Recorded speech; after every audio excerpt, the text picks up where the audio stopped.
ஒரு விசுவாசி ஏழையா இருப்பது ஆண்டுடைய சித்தம் இல்லை. ஒரு விசுவாசி வறுமையில வாடுவது ஆண்டுடைய சித்தம் அல்ல. ஒரு விசுவாசி அப்பத்துக்கும் தண்ணீருக்கும் அலைந்து திரிவது ஆண்டுடைய சித்தம் அல்ல. ஒரு விசுவாசி கையேந்தி வாழ்கிறது ஆண்டுடைய சித்தம் அல்ல. ஒரு விசுவாசி ஆசீர்வாதமா வாழுவதுதான் ஆண்டுடைய சித்தமா இருக்குது. நீங்களும் நானும் ஆசீர்வாதமா ஐஸ்வர்யமான வாழும்படிக்கு ஆண்டவர் நம் நிமித்தம் தரித்திரரானார் என்று வேதம் சொல்லுது. பிரியமான பிள்ளைகளை, நீங்க எல்லாவற்றிலும் வாழ்ந்து சுகமா இருக்கும்படி அவர் வேண்டுகிறார். சுகமா இருக்கும்படி வேண்டுகிறார். நீங்க எதை விரும்புகிறீங்க? வேத வசனம் சொல்லுது, ஜீவனை விரும்பி நல்ல நாட்களை காண வேண்டும் என்று விரும்புகிற மனுஷன் பொல்லாப்புக்கு தன் நாவையும் கபட்டு வசனிப்புக்கு தன் உதடுகளையும் விலக்கி காத்து கொள்ள வேண்டும் என்று வேதம் சொல்லுது. இன்னைக்கு விசுவாசிகளாகிய உங்களை ஒவ்வொருவருக்கும் சொல்றேன், பொல்லாப்புக்கு உங்களுடைய நாவை விலக்கி காத்து கொள்ளுங்க. கபட்டு வசனிப்புகளுக்கு தேவையில்லாத பேச்சுக்களுக்கு உங்களுடைய வாயை பயன்படுத்தாதீங்க. உங்களுடைய வாயை பயன்படுத்தாதீங்க. நிறைய பேர் வந்து வாயை கிண்டி விடுவான். அதுக்கு நீங்க உங்களுடைய வாயை ஒப்பு கொடுக்காதீங்க. பெந்தகோஸ்தே நாளில் வந்த உடனே ஆண்டவர் வாயைத்தான் தொட்டாரு. அதான் அடிக்கடி சொல்றது, வாய் தொட்டாதான் வாழ்க்கை மாறும். வாய் மாறும் வரைக்கும் பரிசுத்த ஆவியானவரால் எதையும் செய்ய முடியாது, எதையுமே செய்ய முடியாது.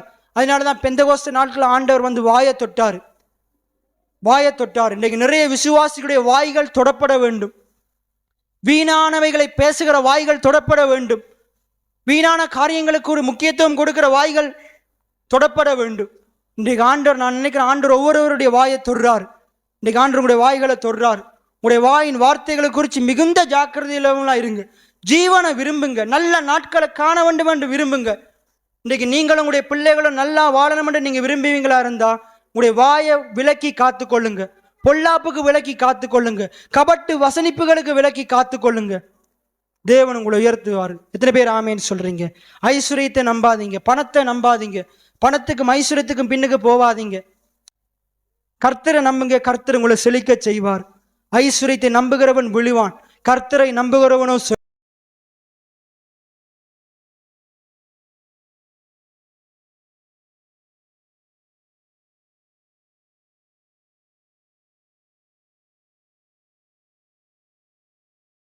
ஹல்லேலூயா. எத்தனை பேர் சந்தோஷமா இருக்கீங்க? ஆமென். கர்த்தர் நல்லவர். எத்தனை பேர் ஆமென் சொல்றீங்க? நாங்கள் கர்த்தருக்கு பயந்தவர்களை சுற்றிலும் எப்பொழுதும் அவருடைய தூதர்கள் அவங்க சூழ பாதுகாக்கிறார்கள் என்று சங்கீதம் 34வது அதிகாரம் 7வது வசனம் சொல்லுகிறது. அது மாத்திரம் இல்லாம இந்த காலத்திலுமா ஞாயிற்றுக்கிழமை ஆலயத்துக்கு வர்றதுக்கு விசுவாசிகளுக்கு பிரியமா இல்லையோ, வேத வசனம் சொல்லுது, தேவ தூதர்கள் இந்த சத்தியம் இவ்வளவு இப்படிப்பட்டதா, இதெல்லாம் எங்களுக்கு அறிவிக்கப்படவில்லை என்று சொல்லி என்ன செய்யறாங்கன்னா, நாங்க இந்த ஸ்தலத்துக்கு வர்றதுக்கு முன்னுக்கே தேவ தூதர்கள் இந்த சத்தியத்தில் இந்த புதிய உடன்படிக்கையிட வெளிப்பாடு அறிந்து கொள்றதுக்காக வேண்டி அவங்க நமக்கு முன்னுக்கே ஆலயத்துக்கு வர்றாங்க. எத்தனை பேர் ஆமென் சொல்றீங்க? சத்தியத்தை பேசப்படுகிற இடத்துல அவங்க தேவதூதர்கள் என்ன செய்யறாங்களாம், அவங்க முன்பதாகவே வர்றாங்களாம். சங்கீதம் 84ஆம் அதிகாரத்துல சொல்லப்படுகிறது, ஆண்டவருடைய ஆலயத்துக்கு வருவது தாவீது ராஜாவுக்கு இன்பமா இருக்குதான். நம்முடைய வாசஸ்தலங்கள் எவ்வளவு இன்பமா இருக்கிறது. என் ஆத்துமா கர்த்தருடைய ஆலய பிரகாரங்கள் மேலே வாஞ்சையும் தவனமுமா இருக்கிறது. எத்தனை பேர் ஆமென் சொல்றீங்க? இன்னைக்கு ஆலயத்துக்கு வர்றதுன்னா உங்களுக்கு ஒரு வாஞ்சை இருக்கும், தவனம் இருக்கும். நான் அடிக்கடி சொல்லுவேன், நீங்க வீட்டுல இருந்து வரும்போது இன்னைக்கு ஆண்டவர் என்னோட என்ன பேச போறாரு, நான் ஆண்டவருக்கு நிறைய நன்றியோட செலுத்த போகிறேன், அந்த ஒரு எண்ணத்தோட வாஞ்சியோடு நாங்க வருகிறவங்களா இருக்கணும். அதே அதிகாரத்துல கீழே சொல்லப்படுகிறது, 1000 நாளை பார்க்கிலும் உம்முடைய சமூகத்தின் வாசற்படியிலே காத்திருக்கிற ஒரே நாள் நல்லது. எத்தனை பேர் ஆமென் சொல்றீங்க? ஆண்டவர் படைத்த எல்லா நாளும் நல்லதுதான். ஆனா அதை காட்டிலும் விசேஷமாக ஆண்டவரை நாங்க ஆராதிக்கிற இந்த நாள் மிகவும் நல்ல நாளா இருக்குது. எத்தனை பேர் ஆமென் சொல்றீங்க? ஆண்டவரே சொல்றாரு, முதல் காரியங்கள் அவர் படைச்சிட்டு எல்லாம் நல்லது நல்லது நல்லதுன்னு சொல்றாரு. கடைசி ஒரு காரியத்தை சொல்றாரு, மனுஷன் தனிமையா இருப்பது நல்லதல்ல. மனுஷனை உண்டாக்கிட்டு மனுஷனுக்கு நீ ஆண்டு கொள்ளுவா என்று சொல்றாரு. இந்த மனுஷனை நான் படைத்தது மிகவும் நல்லதா இருக்குது. எத்தனை பேர் ஆமென் சொல்றீங்க?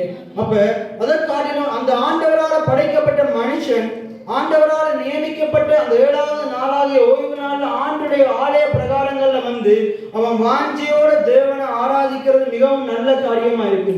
எத்தனை பேர் ஆமென் சொல்றீங்க? இப்ப பாருங்க, 1000 நாளை பார்க்கிலும் உமது ஆலய பிரகாரங்களில் செல்லும் ஒரே நாள் எல்லாம் சொல்லுங்க நல்லது. எத்தனை பேர் ஆமென் சொல்றீங்க? ஆகாமிய கூடாரங்களில் வாசமா இருப்பதை பார்க்கிலும் என் தேவனுடைய ஆலயத்தின் வாசற்படியிலே காத்திருப்பதையே தெரிந்து கொள்ளுவேன். பாருங்க, ஒரு நாள் இந்த இடமே நிரம்பி வழிகிற அளவுக்கு, நிறைய பேர் வெளியால கூட இருக்கிற அளவுக்கு ஆண்டவர் இந்த ஆலயத்தை நிரப்புவார். இத்தனை பேர் விசுவாசிக்கிறீங்க? இத்தனை பேர் ஆமேன்னு சொல்றீங்க? அப்ப இதுக்கு நாங்க என்ன செய்யணும்? இதுக்கு நாங்க இன்றைக்கு சபையில் இருக்கிறார்கள், நாங்க என்ன செய்யணும்? இன்றைக்கு சபையில ஊழியக்காரங்களா இருக்கிறவங்க, வாலிபர்கள், முதியவர்கள், பெரியவர்கள், விதவைகள், இவங்கெல்லாம் என்ன செய்யணும்? வேதத்துல தீமோத்தேயு புத்தகத்துல சொல்லப்படுகிறது. அது மாத்திரம் இல்லாம நாங்க இப்ப பார்க்க போகிறோம் 81வது சங்கீதம் 10வது வசனம் தொடக்கம் 16வது வசனம் வரைக்கும்.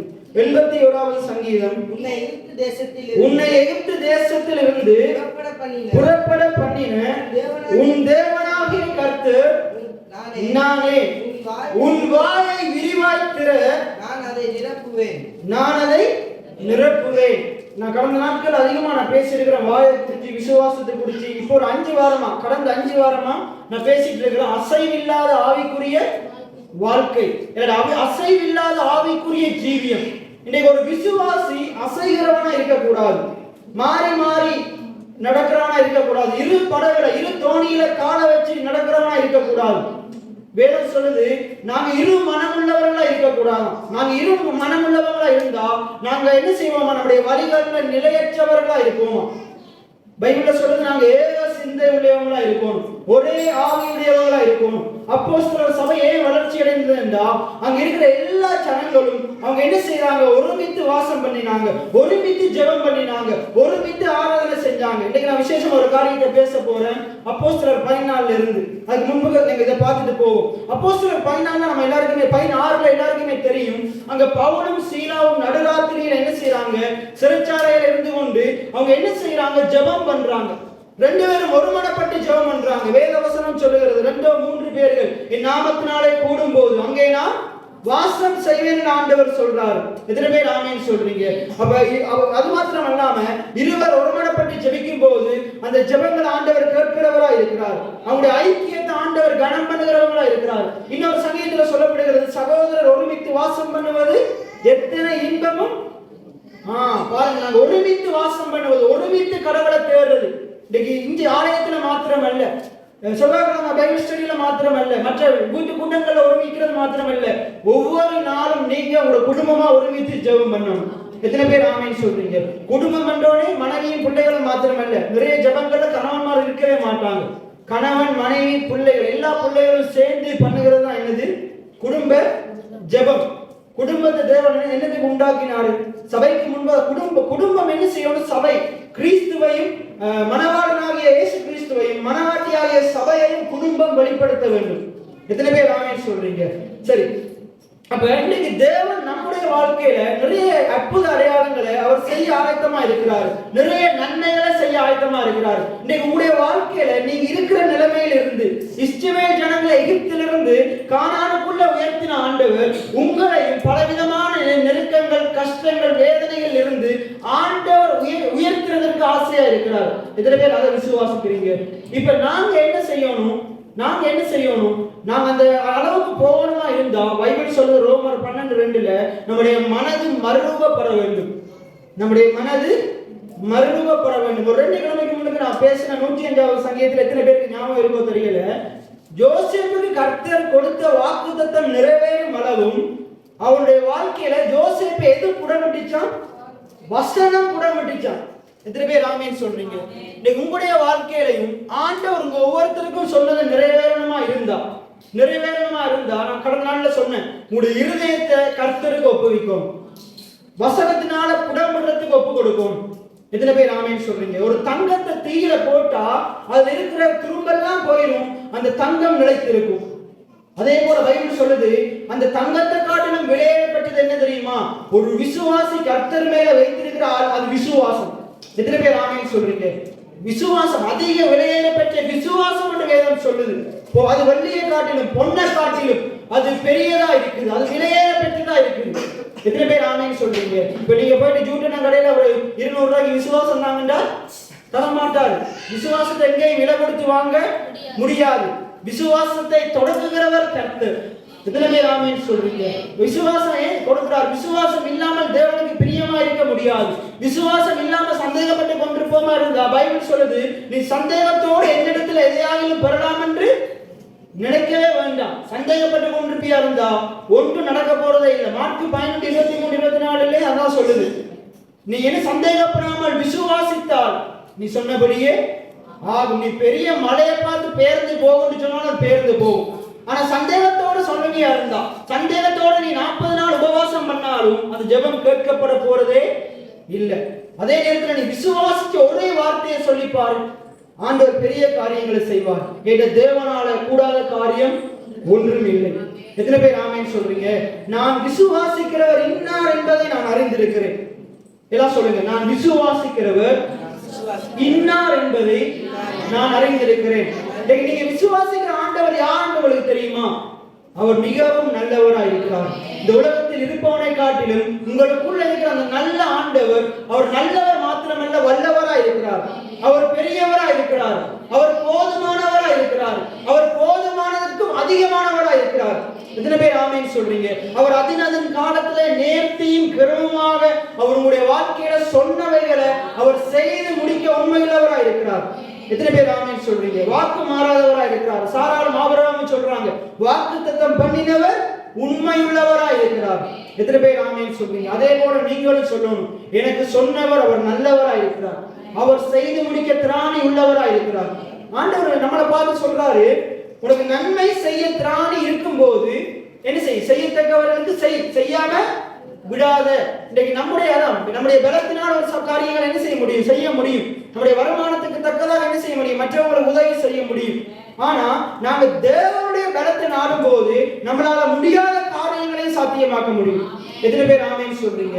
அப்படி பெரிய காரியங்களை செய்ய முடியும். நேற்றைய தினத்துல நான் கடந்த நாட்களை யோசிச்சு கொண்டே இருந்தேன். நம்மளோட கிறிஸ்துமஸ் வருது, இந்த நம்மளோட சேர்ச்சில் இருக்கிற சின்ன பிள்ளைகளுக்கு ஏதாச்சும் என்ன செய்யணும், யாரும் மூலமாவது இல்லை, நான் எப்பயுமே விசுவாசிக்கிறது நாங்க ஏதாச்சும் செய்யணும். அப்ப நான் யோசிச்சேன், இந்த வருஷம் ஏதாச்சும் இந்த வரப்போற நாட்களுக்குள்ள ஒரு கொஞ்சம் பணத்தையாச்சும் சேர்த்து எங்களால் முடிஞ்ச அளவு என்ன செய்யணும், அந்த கண்டோஸுகளை அடைச்சி அந்த பாக்ஸுக்குள்ள அடைச்சவங்களுக்கு எப்படியாச்சும் கொடுத்துரும். முடிஞ்ச அளவு நம்ம பிரயாசப்படணும். கர்த்தர் பெரிய காரியங்களை செய்வார். நம்ம யாரும் செய்வாங்கன்னு பார்க்க கூடாது. இந்த இப்ப கடந்த 2 ஞாயிற்றுக்கிழமை வந்தாங்க, இனி நிறைய ஞாயிற்றுக்கிழமை வரப்போது. அவங்க வரப்போறதே இல்லை. அவங்களுக்கு வேற ஆள் மட்டும்தான் அவங்க வருவாங்க. அவங்க மனுஷங்க வருவாங்க போவாங்க. அதான் பைபிள் சொல்லுது, மனுஷனை நம்புவதை பார்க்கிலும் கர்த்தர் பேரில் பற்றுதலா இருப்பதே நலம். அவங்க வருவாங்க, அதை செய்வேன், இதை செய்வேன், இப்படி செய்வேன், அப்படி செய்வேன் அப்படின்னு போவாங்க. ஆனா இதையும் கடைசியில் ஒன்று நடக்க போறது இல்லை. ஆனா நமக்கு சகாயம் செய்கிற கர்த்தர் ஒருவர் இருக்கிறார். எத்தனை பேர் ஆமென் சொல்றீங்களே? அப்ப இந்த இஸ்ரவேலுடைய ஜனங்களை பத்தி சொல்லப்படுது. இந்த எகிப்துல அடிமைப்பட்டிருந்த 430 வருஷம் அடிமைப்பட்டிருந்த இந்த இஸ்ரவேல் ஜனங்களை பத்தி சொல்லப்படுகிறது. அவங்க எப்படிப்பட்டவங்களா இருந்தாங்கன்றா, வாயின் வார்த்தைகளிலேயும் அவங்களுடைய அறிக்கையிலேயும் அவங்க எல்லாவற்றிலையும் அசைவுறுகிற வாழ்க்கையை வாழ்ந்து கொண்டிருந்தாங்க. அவங்க ஆண்டவர் கடந்த நாட்கள் எவ்வளவு நன்மை செய்தும் அவங்க அதை நினையாமல் சோரம் போனார்கள் என்று வேதவசனம் சொல்லுகிறது. அதை பாருங்க, இஸ்ரவேலே நீ என்னை மறந்தாய் என்று ஆண்டவர் பழைய ஏற்பாட்டுல சொல்றார். நான் உனக்கு செய்தவைகளை நினையாமல் போனாய் என்று ஆண்டவர் சொல்றாரு. இதுல பாருங்க, உன்னை எகிப்து தேசத்தில் இருந்து புறப்பட பண்ணின உன் தேவனாகிய கர்த்தர் நானே. எத்தனை பேர் ஆமென் சொல்றீங்க? இன்றைக்கு அதே ஆண்டவர் உங்களுடைய வாழ்க்கையிலையும் கடந்த காலத்துல உங்களோட பஞ்சத்திலிருந்து விடுவித்தவரா இருக்கிறார். பலவிதமான எந்த டாக்டராலையும், எந்த உறவினர்களாலையும், எந்த காசு பணத்தாலையும், எந்த காரியங்களினாலையும் குணப்படுத்த முடியாத உங்களுடைய பிணிகளை உங்களை விட்டு அகற்றின நல்ல ஆண்டவராக இருக்கிறார். எத்தனை பேர் ஆமென் சொல்றீங்க? அந்த முகாம் வாழ்க்கையிலிருந்து ஆண்டவர் இன்றைக்கு வேறு விருத்தி இப்படிப்பட்ட வாழ்க்கைக்குள்ள கொண்டு வந்திருக்கிறார். எத்தனை பேர் ஆமென் சொல்றீங்க? ஒரு நாள் கரண்ட் இல்லாத இதே இடத்துல நாங்க கரண்ட் இல்லாம ஒரு குடிசையில ஒழுகுகிற சபையில இருந்து ஆராதித்தது உண்டு. ஒரு நாள் இப்படி ஒரு சபை மதில் எல்லாம் என்ன செய்யுது, கட்டா இருந்ததால நாங்க அநேக இடங்கள்ல என்ன செய்யணும், உதவி கேட்டோம். ஞாபகம் இருக்குது, அந்த டென்ட் அந்த ரெட்டு போறதுக்காக வேண்டி அநேக இடங்கள்ல உதவி கேட்டோம். பல வருஷமா நம்ம ஞாயிற்றுக்கிழமை ஆராதனை செய்யும் போது இங்க இருந்து நீங்க எல்லாரும் இந்த இடத்துல ஆராதிப்பீங்க, இந்த இடத்துல எப்படி வரும், அந்த சாரங்கள்லாம் வரும், இந்த சாரங்கள்லாம் வரும். அந்த நிலைமையிலேயே அந்த நாட்கள்ல ஆராதித்த நாட்கள் உண்டு. ஆனா இன்றைக்கு கொஞ்சம் வெள்ளத்தை பார்த்து, கொஞ்சம் மழையை பார்த்து என்ன செய்யறோம்? இன்றைக்கு நம்முடைய விசுவாசம் எங்க போயிருக்குது? இன்றைக்கு கடவுளை தேடுகிற காரியம் எங்க போயிருக்கிறது? அந்த காலத்துல நாங்கள் ஆண்டவர் அப்படி ஆராதித்தோம். இன்றைக்கு எல்லாற்றை விட்டு சோரம் போய் உலகத்தின் ஆசை இச்சைகளுக்கு இழுப்புண்டு இன்றைக்கு நாங்கள் என்ன செய்து கொண்டிருக்கிறோம்? ஆண்டவரை ஆராதிக்காம பணத்தையும் பொருளையும் வேலையையும் படிப்பையும் இவைகளுக்கு இதுக்கு முக்கியத்துவம் கொடுக்க சொல்றார். முதலாவது தேவனுடைய ராஜ்யத்தையும் நீதியை தேடுங்கள் என்று சொல்றார். அப்பொழுது இவைகள் எல்லாம் கூட கொடுக்கப்படும். இன்னைக்கு நான் உங்களுக்கு சொல்றேன் என்னன்னா, இன்னைக்கு உங்களுக்கு இருக்கிறது எப்படி இருக்கு தெரியுமா? அன்றைக்கு நீங்க கடவுளுக்கு முதலிடம் கொடுத்ததால, அன்றைக்கு நீங்க என்ன செய்தீங்க? சங்கிலி ஜெபம், உபவாச ஜெபம், காத்திருப்பு ஜெபம், ஆராதனை இப்படி அலைஞ்சு தெரிஞ்சதால இன்றைக்கு ஏன் தெரியுமா? இருந்தும் திருப்தி இல்லை. இன்றைக்கு கடவுளை தேடாம போயிட்டோம். உலகத்தின் மேல மயக்கம் உள்ளவங்கள் ஆயிட்டோம், பொருளாசை உள்ளவங்கள் ஆயிட்டோம், பண ஆசை உள்ளவங்கள் ஆயிட்டோம். பைபிள் சொல்லுது, பண ஆசை எல்லா தீமைக்கும் வேறா இருக்கிறது. அப்ப ஆண்டவர் சொல்றாரு, என் ஜனமே மனம் திரும்புன்னு சொல்றாரு. நீ எங்க இருந்து வந்தாய் என்றதை மறந்து போயிடாது. அங்க இஸ்ரவேலுக்கு அதைத்தான் சொல்றார். இன்னைக்கு இஸ்ரவேலரோடு பேசின ஆண்டவர் உங்களோடு பேசுறார். என்னத்துக்காக பேசுறாருன்னா, உங்களை குற்றப்படுத்துறதுக்காக வேண்டி அல்ல. நீங்க இப்ப விழுந்திருக்கிற அந்த சேற்றிலிருந்து தூக்கி எடுக்கிறதுக்காக வேண்டி, மறுபடியும் கண்மலை மேல நிறுத்துகிறதுக்காக வேண்டி பேசிக் கொண்டிருக்கிறார். இன்னைக்கு நீங்க நிறைய பேர் நெருக்கப்பட்டு கொண்டிருக்கிறீங்க. நிறைய பேர் என்ன செய்து கொண்டிருக்கிறீங்க? பலவிதமான துன்பங்களுக்குள்ள உட்பட்டு கஷ்டப்பட்டு கொண்டிருக்கிறீங்க. இன்னைக்கு பலவிதமான சாபங்களுக்குள்ள உட்பட்டு இருக்கிறீங்க. ஆண்டவர் உங்களை சாபத்துக்குள்ள தள்ளல. ஆண்டவர் உங்களை அதிலிருந்து தூக்கி எடுக்க விரும்புகிறார். இல்ல, எனக்கு இதுதான் வாழ்க்கை, நான் இப்படித்தான் இருக்க போறேன், நான் பேசாம எகிப்துக்கு போறேன். திருப்பி என்ன செய்யறீங்க? அந்த லோத்தினுடைய மனைவியை போல, ஜூதாச போல என்ன செய்து கொண்டிருக்கிறீங்க? ஆண்டவர் நல்லவர் என்றதை பார்க்காம, அவர் எப்படிப்பட்டவர் என்றதை பார்க்காம நீங்க என்ன செய்து கொண்டிருக்கிறீங்க? உங்களுடைய வாழ்க்கையை நீங்களே ஜூதாஸ் காரியத்தை போல அழிச்சு கொண்டிருக்கிறீங்க. இன்னைக்கு ஆண்டவர் மறுபடியும் பேதுரு தவறு செய்யும் போது ஆண்டவர் போயிட்டு பிள்ளைன்னு சொல்லி மறுபடியும் அழைக்கிறார். நீங்க அதே போல இந்த நாள்ல ஆண்டவர் அநேகர் அழைத்துக் கொண்டிருக்கிறார். சில பேர் ஆமீன் சொல்றீங்க. நீ முன்பு இருந்தது போல, நீ முன்பு என்னை தேடினது போல, ஒன்றுமே இல்லாவிட்டாலும் கர்த்தர் எல்லாவற்றையும் எனக்கு தருவார் என்று நீ ஆண்டவருடைய சமூகத்தில் எப்படி காத்திருந்தியோ, நீ இப்ப அப்படி திரும்பும் போது கர்த்தர் உனக்காக யாவையும் செய்து முடிப்பார். எத்தனை பேர் ஆமீன் சொல்றீங்க? அப்ப இதுல சொல்லப்படுது பாருங்க, உன்னை எகிப்து தேசத்திலிருந்து புறப்பட பண்ணின உன் தேவனாகிய கர்த்தர் நானே. இன்னைக்கு ஆண்டவர் சொல்றாரு, அந்த காலத்துல நீ வாழ்ந்து கொண்டிருந்த அந்த குறைவிலிருந்து, அந்த வியாதியிலிருந்து, அந்த தரித்திரத்திலிருந்து, அந்த பலவீனத்திலிருந்து உன்னை விடுதலையாக்கிய கர்த்தர் நானே என்று செய்திகளின் கர்த்தர் சொல்லுகிறார். எத்தனை பேர் ஆமீன் சொல்றீங்க? இப்ப ஆண்டவர் சொல்றாரு, உன் வாயை விரிவாய் திற. என்ன சொல்றாரு? நான் உனக்கு சொன்னதை நீ வாயை திறந்து சொல்லு. நீ என்னத்தையோ பேசிக் கொண்டிருக்கிற, எகிப்துக்கு போனா நலமா இருக்கும்னு சொல்ற. இல்ல, நீ பின்னுக்கு பார்த்து பேசாத. முன்னுக்கு இருக்கிற மலையை பார்த்து பேசு, முன்னுக்கு இருக்கிற சமுத்திரத்தை பார்த்து பேசு, முன்னுக்கு இருக்கிற கண்மலையை பார்த்து பேசு. மோசேக்கு சொல்றாரு, முதலாவது அடிக்க சொல்லல, முதலாவது சொல்றாரு அடிக்க சொல்லி, பிறகு சொல்றாரு பேசுன்னு சொல்றாரு. எத்தனை பேர் ஆமீன் சொல்றீங்க? இன்னைக்கு நாங்க பேசினாலே அற்புதங்கள் நடக்கும். அவன் சொல்லுகிறபடியே அவனுக்கு ஆகும் என்று வேதம் சொல்லுகிறது. எத்தனை பேர் ஆமீன் சொல்றீங்க? இன்னைக்கு இந்த இஸ்ரவேல் ஜனங்கள வாழ்க்கை நமக்கு எல்லாருக்குமே தெரியும். ஆண்டவர் எவ்வளவு நன்மை செஞ்சாலும் மறுபடியும் மோசேயை பார்த்து சொல்றாங்க, என்னைய சாதவா கொண்டு வந்தீங்க, நான் எகிப்திலே எங்களுக்கு புதகுலிகளை அங்களுக்கு இல்லையாண்டா கொண்டு வந்தீங்க, நாங்க திருப்பி அங்க போனா நலமா இருக்கும், அங்க பார்வோன் தந்த ரொட்டி எங்களுக்கு பானுமே எங்களுக்கு போதும் அப்படியே சொல்லி கொண்டிருக்கிறாங்க. ஆனா ஆண்டவர் பாருங்க, வானத்து தேவதூதர்கள் உண்ணுகிற உணவை கொடுத்தார். எத்தனை பேர் ஆமீன் சொல்றீங்க? இறைச்சியை கேட்கும் போது அற்புத அதிசயமா இறைச்சியை கொடுத்தார். ஆனா இவங்க திருப்பி எங்க போய் கொண்டிருக்கிறாங்க? பழைய வாழ்க்கைக்குள்ள போய் கொண்டு இருக்கிறாங்க. அதே போல இந்த நம்முடைய சபை ஜனங்களும் ஆண்டவர் எவ்வளவோ குழியிலிருந்து, எவ்வளவோ குப்பையான வாழ்க்கையிலிருந்து நம்மளை கோபுரத்துல கொண்டு வந்து வச்சிருக்கிறாரு. ஆனா திருப்பி நாங்க அங்கதான் போகணும்னு நிக்கிறாங்க. பின்னிட்டு பார்த்து கொண்டிருக்கிறாங்க. பின்னிட்டு பார்க்க குறைவு இருந்து கொண்டேதான் இருக்கும். பிசாசுக்கு நம்முடைய வாழ்க்கையை பார்க்க ஜாலியா இருக்குது. ஏண்டா அவனை நான் ஒன்றுமே டிஸ்டர்ப் பண்ண தேவையில்லை, அவனாவே கெட்டு போறான். பைபிள் சொல்லுது, யோவான் 3:16 சொல்லுது, இயேசுவே இந்த பூமிக்கு வந்தாராம், ஒருவனும் கெட்டு போகாமல் நித்திய ஜீவனை அடையவன். எத்தனை பேர் ஆமீன் சொல்றீங்க? தேவன் தம்முடைய ஒரே பேரான குமாரனை ஏன் நமக்காக தந்தறினாரு. இந்த இடத்துல இருக்கிற சிறியவர்களா இருக்கலாம், பெரியவர்களா இருக்கலாம், ஒரு மனுஷன் கூடி கெட்டு போயிடக்கூடாது, அநியாயமா போயிடக்கூடாது, உங்களுடைய சந்ததி அநியாயமா போயிடக்கூடாது. மல்கியா 2:15 சொல்லுது, உங்களுடைய சந்ததி தேவ பக்தி உள்ள சந்ததியா இருக்கும், கடவுளை தேடுகிற சந்ததியா இருக்கும். உயர்வோ தாழ்வோ, மரணமோ ஜீவனோ, கிறிஸ்துவின் அன்பை விட்டு நீங்க பிரிஞ்சிடக்கூடாது. எத்தனை பேர் ஆமீன் சொல்றீங்க? அப்ப ஆண்டவர் சொல்றாரு, என்ன செய்யாது? இஸ்ரவேல் ஜனங்கள் செய்த நன்மையை மறந்து பின்னானவைகளை பேசினது போல நீயும் பின்னானவைகளை பேசிக் கொண்டிருக்கிறாங்க. நீ முன்னானவைகளை நாடி தேடி ஓடுன்னு வேதம் சொல்லுது. எத்தனை பேர் ஆமீன் சொல்றீங்க? ஆண்டவர் எங்கே இருந்து அழைச்சு வந்தார்ன்றத மறந்துடாது. பாருங்க, அடுத்த வசனம் சொல்லுது பாருங்க, என் ஜனமோ என் சத்தத்துக்கு செவி கொடுக்கவில்லை. நான் முதற்கிழமை பேசுறேன் அசைவில்லாத ஆவிக்குரிய ஜீவியத்துல முதற்கிழமையே சொன்னேன். நாங்க என்ன செய்யணும்? உள்ள வந்து என்ன செய்யணும்? ஆண்டுடைய வார்த்தையை கேட்டு அதன்படி நடக்கணும். அதுக்கப்புறம் இருதயத்தை பார்த்தோம். அதுக்கப்புறம் நாங்க என்ன செய்யணும்? இருதயத்தை என்ன செய்யணும்? இருதயத்துல தோன்றணும் என்று பார்த்தோம். அதுக்கப்புறம் இருதயத்துல சிந்தனை செய்யணும் என்று பார்த்தோம். போன கிழமை பார்த்தோம் துர்ச்செய்திகளை கேட்டுக்கொண்டு இருக்க கூடாது. இன்னைக்கு நிறைய சபைகள் என்ன பிரசங்கிக்கப்படுது? துர்ச்செய்தி. அதுக்கு நான் 2 உதாரணம் சொன்னேன். ஒரு உதாரணம் முதலாவது சொன்னேன். ஒரு ஓட்டப்பந்தய தடத்துல என்ன செய்யறாங்க? நிறைய ஓட்டப்பந்தய வீரர்கள் இருக்கிறாங்க. இதுல கோச்சும் இருக்கிறாரு, பயிற்சியாளரும் இருக்கிறாரு. ஆனா அவங்க அந்த ஓட்டப்பந்தயத்துல ஓடுகிற எல்லா அந்த நபருடைய அப்பாவும் அவங்களுக்கு பின்னுக்கு வந்து ஓடுறதுக்கு முன்னுக்கு ஒரு ஆலோசனையை சொல்றாங்க. அதுல முன்னுக்கு நின்று அப்பா என்ன செய்யறாரு? நீ ஓடி ஃபர்ஸ்ட் வரலாடி காலை கையை உடைப்பேன்னு சொல்றாரு.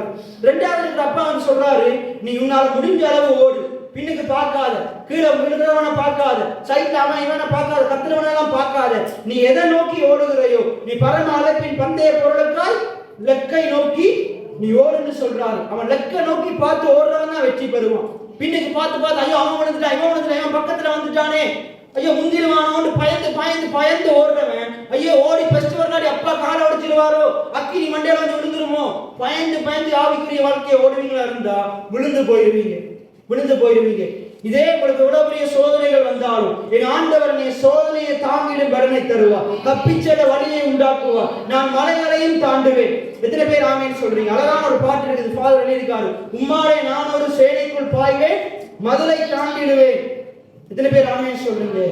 ஐயா சோஸ்திரம், அப்பா சோஸ்திரம் அவர் பாடுறாரு, அவரால நான் ஒரு சேனைக்குள்ள பாய்வேன், அவரால நான் ஒரு மதுளை தாண்டுவேன். எத்தனை பேர் ஆமேன்னு சொல்றீங்க? ரைட். நம்முடைய சுயபலத்தினால் அந்த காரியங்கள் முடியாது. தேவனுடைய பலத்தினால, பராக்கிரமத்தினால எல்லாவற்றையும் செய்ய முடியும். எத்தனை பேர் ஆமென் சொல்றீங்க? இதுல சொல்லுது பாருங்க, என் ஜனமோ என் சத்தத்துக்கு செவி கொடுக்கவில்லை, என் ஜனமோ என் சத்தத்துக்கு செவி கொடுக்கவில்லை, இஸ்ரவேல் என்னை விரும்பவில்லை. இஸ்ரவேல் என்னை ஏன் செவி கொடுக்கலையா? விரும்பல. கடவுள் மேல விருப்பம் இல்லை, பணத்தின் மேல விருப்பம் கூடிருச்சு, தொழிலின் மேல விருப்பம் கூடிருச்சு, உலக காரியங்கள் மேல விருப்பம் கூடிருச்சு. ஆண்டவரை காட்டிலும் உறவினர்கள் நிறைய பேருக்கு முக்கியமா போயிட்டாங்க. ஆண்டவரை காட்டிலும் பிள்ளைகள் முக்கியமா போயிட்டாங்க. ஆண்டவரை காட்டிலும் பிள்ளைகளுக்கு பெற்றோர் முக்கியமா போயிட்டாங்க. அது ஆண்டவர் கூடாருங்க. உங்களுடைய தாயின் கருவில அழகா சொன்னார், உங்களுடைய தாயின் கருவில அவ உட்பவிக்கிறதுக்கு உதவி செய்தவரே, அதுக்குள்ள அவங்களோட ஆவியை வைத்தவரே கர்த்தர் தான். எத்தனை பேர் ஆமென் சொல்றீங்க? இன்னாருக்கு இவன் தான் பிள்ளையா பிறக்கணும்னு நியமித்ததே கர்த்தர் தான். அவர் இல்லாம அணுவும் அசையாது. அவர் இல்லாம உடைய அணு அந்த தாயின் கர்ப்பத்துல என்ன செஞ்சிருக்காது? உண்டாகியே இருக்காது. அதை மறந்துடாதீங்க. தாயின் கருவில உங்களை 10 மாதம் தான் உலகத்துல சொல்லுவாங்க, தாயின் உங்களை 10 மாதம் சுமக்கிறாரு, தகப்பன் உங்களை என்ன செய்யறாரு? தோல்ல சுமக்கிறாரு. ஆனா அதெல்லாம் காட்டி நம்ம ஆண்டவர், நீங்க உருவாவுக்கு முன்னுக்கே ஆண்டவர் உங்களை என்ன செய்தாரு? தன்னுடைய இருதயத்துல சுமந்து கொண்டு வந்தார். எத்தனை பேர் ஆமென் சொல்றீங்க? அவர் உங்களுடைய உள்ள கையில வரைஞ்சிருக்கிறார். உள்ள கையில நீ என்னுடையவன் என்று சொல்றார், நீ எனக்கு சொந்தமானவன் என்று சொல்றார். நான் உன்னை தெரிந்து கொண்டு நீங்களோ என்ன செஞ்சீங்க? ஒதுக்குறீங்க, தள்ளுறீங்க. அங்க பாருங்க, அவங்க என்ன செய்யறாங்க? இஸ்ரவேல் ஜனங்கள் ஒரு ராஜா இல்லாம ஆண்டவரால் ஆளப்பட்டு கொண்டிருக்கும் போது மற்ற ஜனங்களை போல எங்களுக்கும் ராஜா வேணும் என்று சொல்லி என்ன செய்யறாங்க? சவுல அவங்களா தான் கேட்கிறாங்க. ஆண்டவர் சொல்றாரு, அவர் சொல்றாரு, சாமுவேல் சொல்றாரு, இந்த ஜனங்கள் என்னைய தள்ளிட்டாங்க, எனக்கு முக்கியத்துவம் கொடுக்காம போயிட்டாங்க அப்படின்னு சொல்றாரு. இன்றைக்கும் ஜனங்கள் பாருங்க, ஆண்டுடைய சத்தத்துக்கு செவி கொடுக்கிறதே இல்லை. என் ஜனமோ என் சத்தத்துக்கு செவி கொடுக்கவில்லை, இஸ்ரவேல் என்னை விரும்பவில்லை, ஆகையால் அவர்கள் இருதயத்தின் கடினத்துக்கே விட்டு விட்டேன். இன்றைக்கு அதையெல்லாம் ஆண்டுடைய சத்தத்துக்கு செவி கொடுக்காம, ஆண்டவர் மேல உங்களுடைய விருப்பம் இல்லாட்டி, ஆலயத்தின் மேல உங்களுடைய விருப்பம் இல்லாட்டி, ஆண்டவர் பிடிச்சி கஷ்டப்பட்டு என்ன செய்ய மாட்டாரு? உங்களை ஆட்டிக்கொண்டு இருக்க மாட்டார், விட்டுருவார். உங்க வழியை நீ என்ன செய், உங்க வழியிலேயே நட. ஆண்டவர் தான் சொல்றாரு, பிரசங்கில சொல்றாரு, வாலிபனே உன் வாலிப பிரயாணத்தில் என்ன செய், நீ மனம் போன போக லேசாயெல்லாம் சொல்றாரு, போன போக்குல போ, விரும்பின மனசு விரும்பினதெல்லாம் செய், நல்லா என்ன செய், திரி, நல்லா ஓடி ஆடி திரி. கடைசியில உனக்கு ஒரு நியாயத்திற்கு இருக்கிறத மறந்து போயிடாது சொல்றாரு பாருங்க. ஆகையால் அவர்கள் இருதயத்தின் கடினத்துக்கே விட்டேன், தங்கள் யோசனையின்படியே நடந்தார்கள். இன்னைக்கு நிறைய ஜனங்கள் அவங்களோட யோசனையின்படி நடக்கிறாங்க. இன்னைக்கு நாங்க நம்முடைய யோசனைகளின்படி நடக்கக்கூடாது. ஏன்னா யோசனைகளில் பெரியவரா கர்த்தர் இருக்கிறார், செயல்களில் வல்லவரா இருக்கிறார். அவருடைய யோசனையின்படி நடக்கிறவங்களா இருக்கும். ஆண்டவர் சொல்றாரு ஏசாயா 55 உங்கள் வழிகள் என் வழிகள் அல்ல, உங்கள் நினைவுகள் என் நினைவுகள் அல்ல. நம்மட புத்தியெல்லாம் அற்ப புத்தியா இருக்கு. நம்மட புத்தியெல்லாம் சில்லறை, இந்திய பாஷையில சொல்லப்போனா சில்லறை புத்தியா இருக்கு. ஆனா ஆண்டவருடைய புத்தி அப்படிப்பட்டது இல்லை. அது வானத்துக்கும் பூமிக்கும் எவ்வளவு தூரமும் அவ்வளவு தூரம் அவர் உங்களை குறித்து நினைவுடையவராக இருக்கிறார். உங்களுக்காக ஒரு பெரிய வழிகளை வாசல்களை திறந்திருக்கிறார். எத்தனை பேர் ஆமீன் சொல்றீங்க? நம்ம ஒரு பெரிய இலக்கை நோக்கி ஓடிக்கொண்டிருக்கிறோம். எத்தனை பேர் ஆமீன் சொல்றீங்க? சின்ன சின்ன காரியங்களை நம்ம நிறைய பேருக்கு சின்ன சின்ன அற்ப புத்தியினால என்ன செஞ்சு கொண்டிருக்கிறாங்க, அதையும் அடையாம போய் கொண்டிருக்கிறாங்க. அற்ப புத்தி. ஆண்டவர் சொல்றாரு நான் சந்ததியை தருவேன். இவன் என்ன செய்யறான்? ஆகார் மூலமா இஸ்மவேலை பெற்றெடுக்கிறான். ஆண்டவர் திரளான ஜனங்களுக்கு தகப்பன் என்று சொல்றாரு. இல்ல எனக்கு ஒரு புள்ள போதும் அப்படின்றாங்க. இன்னைக்கு அதே போல இன்னைக்கு நம்ம அநேகரும் என்ன செஞ்சு கொண்டிருக்கிறோம்? ஆண்டவர் சொல்றாரு நான் உன்னை என்ன செய்வேன்? உன்னை வாழாக்காம தலையாக்குவேன், உன்னை நான் கீழாக்காம மேலாக்குவேன், குடியிலையும் குப்பையிலையும் கிடக்கிற உன்னைய நான் பிரபுக்களோடும் ராஜாக்களோடும் உட்கார பண்ணுவேன். எத்தனை பேர் ஆமேன்னு சொல்றீங்க? எத்தனை பேர் ஆமேன்னு சொல்றீங்க? ஆனா நம்ம என்ன பார்த்து கொண்டிருக்கிறோம்? ஐயோ இவர் பின்னராஸ் போதிக்கிற மாதிரிலாம் எனக்கு வாழ்க்கை தேவையில்லை. எனக்கு வாழ்க்கை எனக்கு கொஞ்சம் முன்னேறினா போதும், கொஞ்சம் வருமானம் கூடனா போதும். அதுவும் வரப்போறதே கிடையாது. அதுவும் வரப்போறது. நான் அடிக்கடி சொல்லுவேன், என்னது நீங்க சாதாரணமா எல்லா ஜனங்களை போல வாழ்றதா இருந்து இந்த கர்த்தரை தேடவே தேவையில்லை. போய் சிலைக்கு முன்னுக்கு நிக்கலாம், இங்க ஒரு கும்பிடு அங்க ஒரு கும்பிடு போட்டுட்டு இருக்கலாம். ஆனா நீங்க ஒரு வித்தியாசமா வாழணுமா இருந்தா, உலகத்துக்கு வெளிச்சமா உப்பா வாழணுமா இருந்தா, இல்ல வேறு விரிக்கப்பட்ட ஒரு வாழ்க்கை வாழணுமா இருந்தா, நீங்க தேட வேண்டிய ஒரே நபர் ஆண்டவராக இயேசு கிறிஸ்து மட்டுமே. எத்தனை பேர் ஆமீன் சொல்றீங்க? எத்தனை பேர் ஆமீன் சொல்றீங்க? இந்த பட்டணத்துல எல்லாரும் என்ன செய்யலாம்? இப்படிப்பட்ட குறைவுகளோடு இருக்கலாம். இன்றைக்கு இருக்கிற நிலைமையில பாருங்க, எல்லாம் இப்படி இருக்கலாம். ஆனா நான் சொல்றேன் பாருங்க, நான் விசுவாசிக்கிறேன் பாருங்க, இன்னும் 5 வருஷத்துல இந்த சபைக்கு வந்து வார்த்தைகளை ஒழுங்கா கேட்கிறவனுடைய வீடு வித்தியாசமா இருக்கும், அந்த வீட்டில் இருக்கிற பொருட்கள் வித்தியாசமா இருக்கும், அந்த விசுவாசியுடைய வாழ்க்கை வித்தியாசமா இருக்கும். அந்த பிள்ளைகள் எல்லாம் கடவுளை தேடுவாங்க, எல்லாம் அவங்களோட குடும்பமா கடவுளை தேடுவாங்க. எத்தனை பேர் ஆமீன் சொல்றீங்க? இந்த இடத்துல இருந்து இப்ப நான் சொல்றேன், இந்த இடத்துல எவ்வளவு வாலிபர்கள் இருக்கிறாங்க, வாலிபர்கள் இருக்கிறாங்க. கடவுளுடைய வார்த்தைக்கு சரியா செவி கொடுத்து அதன்படி வாழ்றவனுடைய வாழ்க்கை வித்தியாசமா இருக்கும். அசட்டை பண்ணனுடைய வாழ்க்கையை பார்த்தீங்கன்னா, இன்றைக்கு பாருங்க, காட்டுக்குள்ள ரவுண்டா இருந்து பியர் அடிச்சு கொண்டிருப்பாங்க. இன்னும் 5-10 வருஷத்தால் காட்டுக்குள்ள ரவுண்டா இருந்து வேற வேற காரியங்களை செஞ்சு கொண்டிருப்பாங்க. தேவையில்லாத காரியங்களுக்கு பின்னால் ஓடிக்கொண்டிருப்பாங்க, சிறைக்குள்ள இருப்பாங்க, இப்படி நிறைய காரியங்களுக்குள்ள இருப்பாங்க. ஆனா கடவுளை விசுவாசிக்கிற பிள்ளை, நீங்க இதுல இருக்கிற பிள்ளைகளை பார்ப்பீங்க, இந்த இடத்துல நான் நிக்கிறத காட்டிலும் மகிமையா அவங்க இருப்பாங்க. நான் செய்யற ஊழியத்தை காட்டிலும் அவங்க மகிமையா ஊழியத்தை செய்வாங்க. எத்தனை பேர் ஆமீன் சொல்றீங்க? அவங்களும் நல்ல நல்ல வேலையும் செய்வாங்க, தொழிலும் செய்வாங்க. அவங்க எதை செய்தாலும் அது வாய்ப்பு கர்த்தர் அந்த வகையில் அவனை நடத்துவார். ஆனால் அசட்டை பண்ற பிள்ளைகள் பார்த்தீங்கன்னா யாருக்கும் பிரயோஜனம் இல்லாம, அவனோட வாழ்க்கையை அவனால என்ன செய்ய முடியாம, ஒழுங்கா பார்த்துக்க முடியாம, கவலையிலையும் கண்ணீரையும் பயத்திலையும் வாழ்க்கையை ஒழுங்கா வாழாம என்ன செய்து கொண்டிருப்பான்? வாழ்க்கையை அநியாயமாக்கி கொண்டிருப்பான்.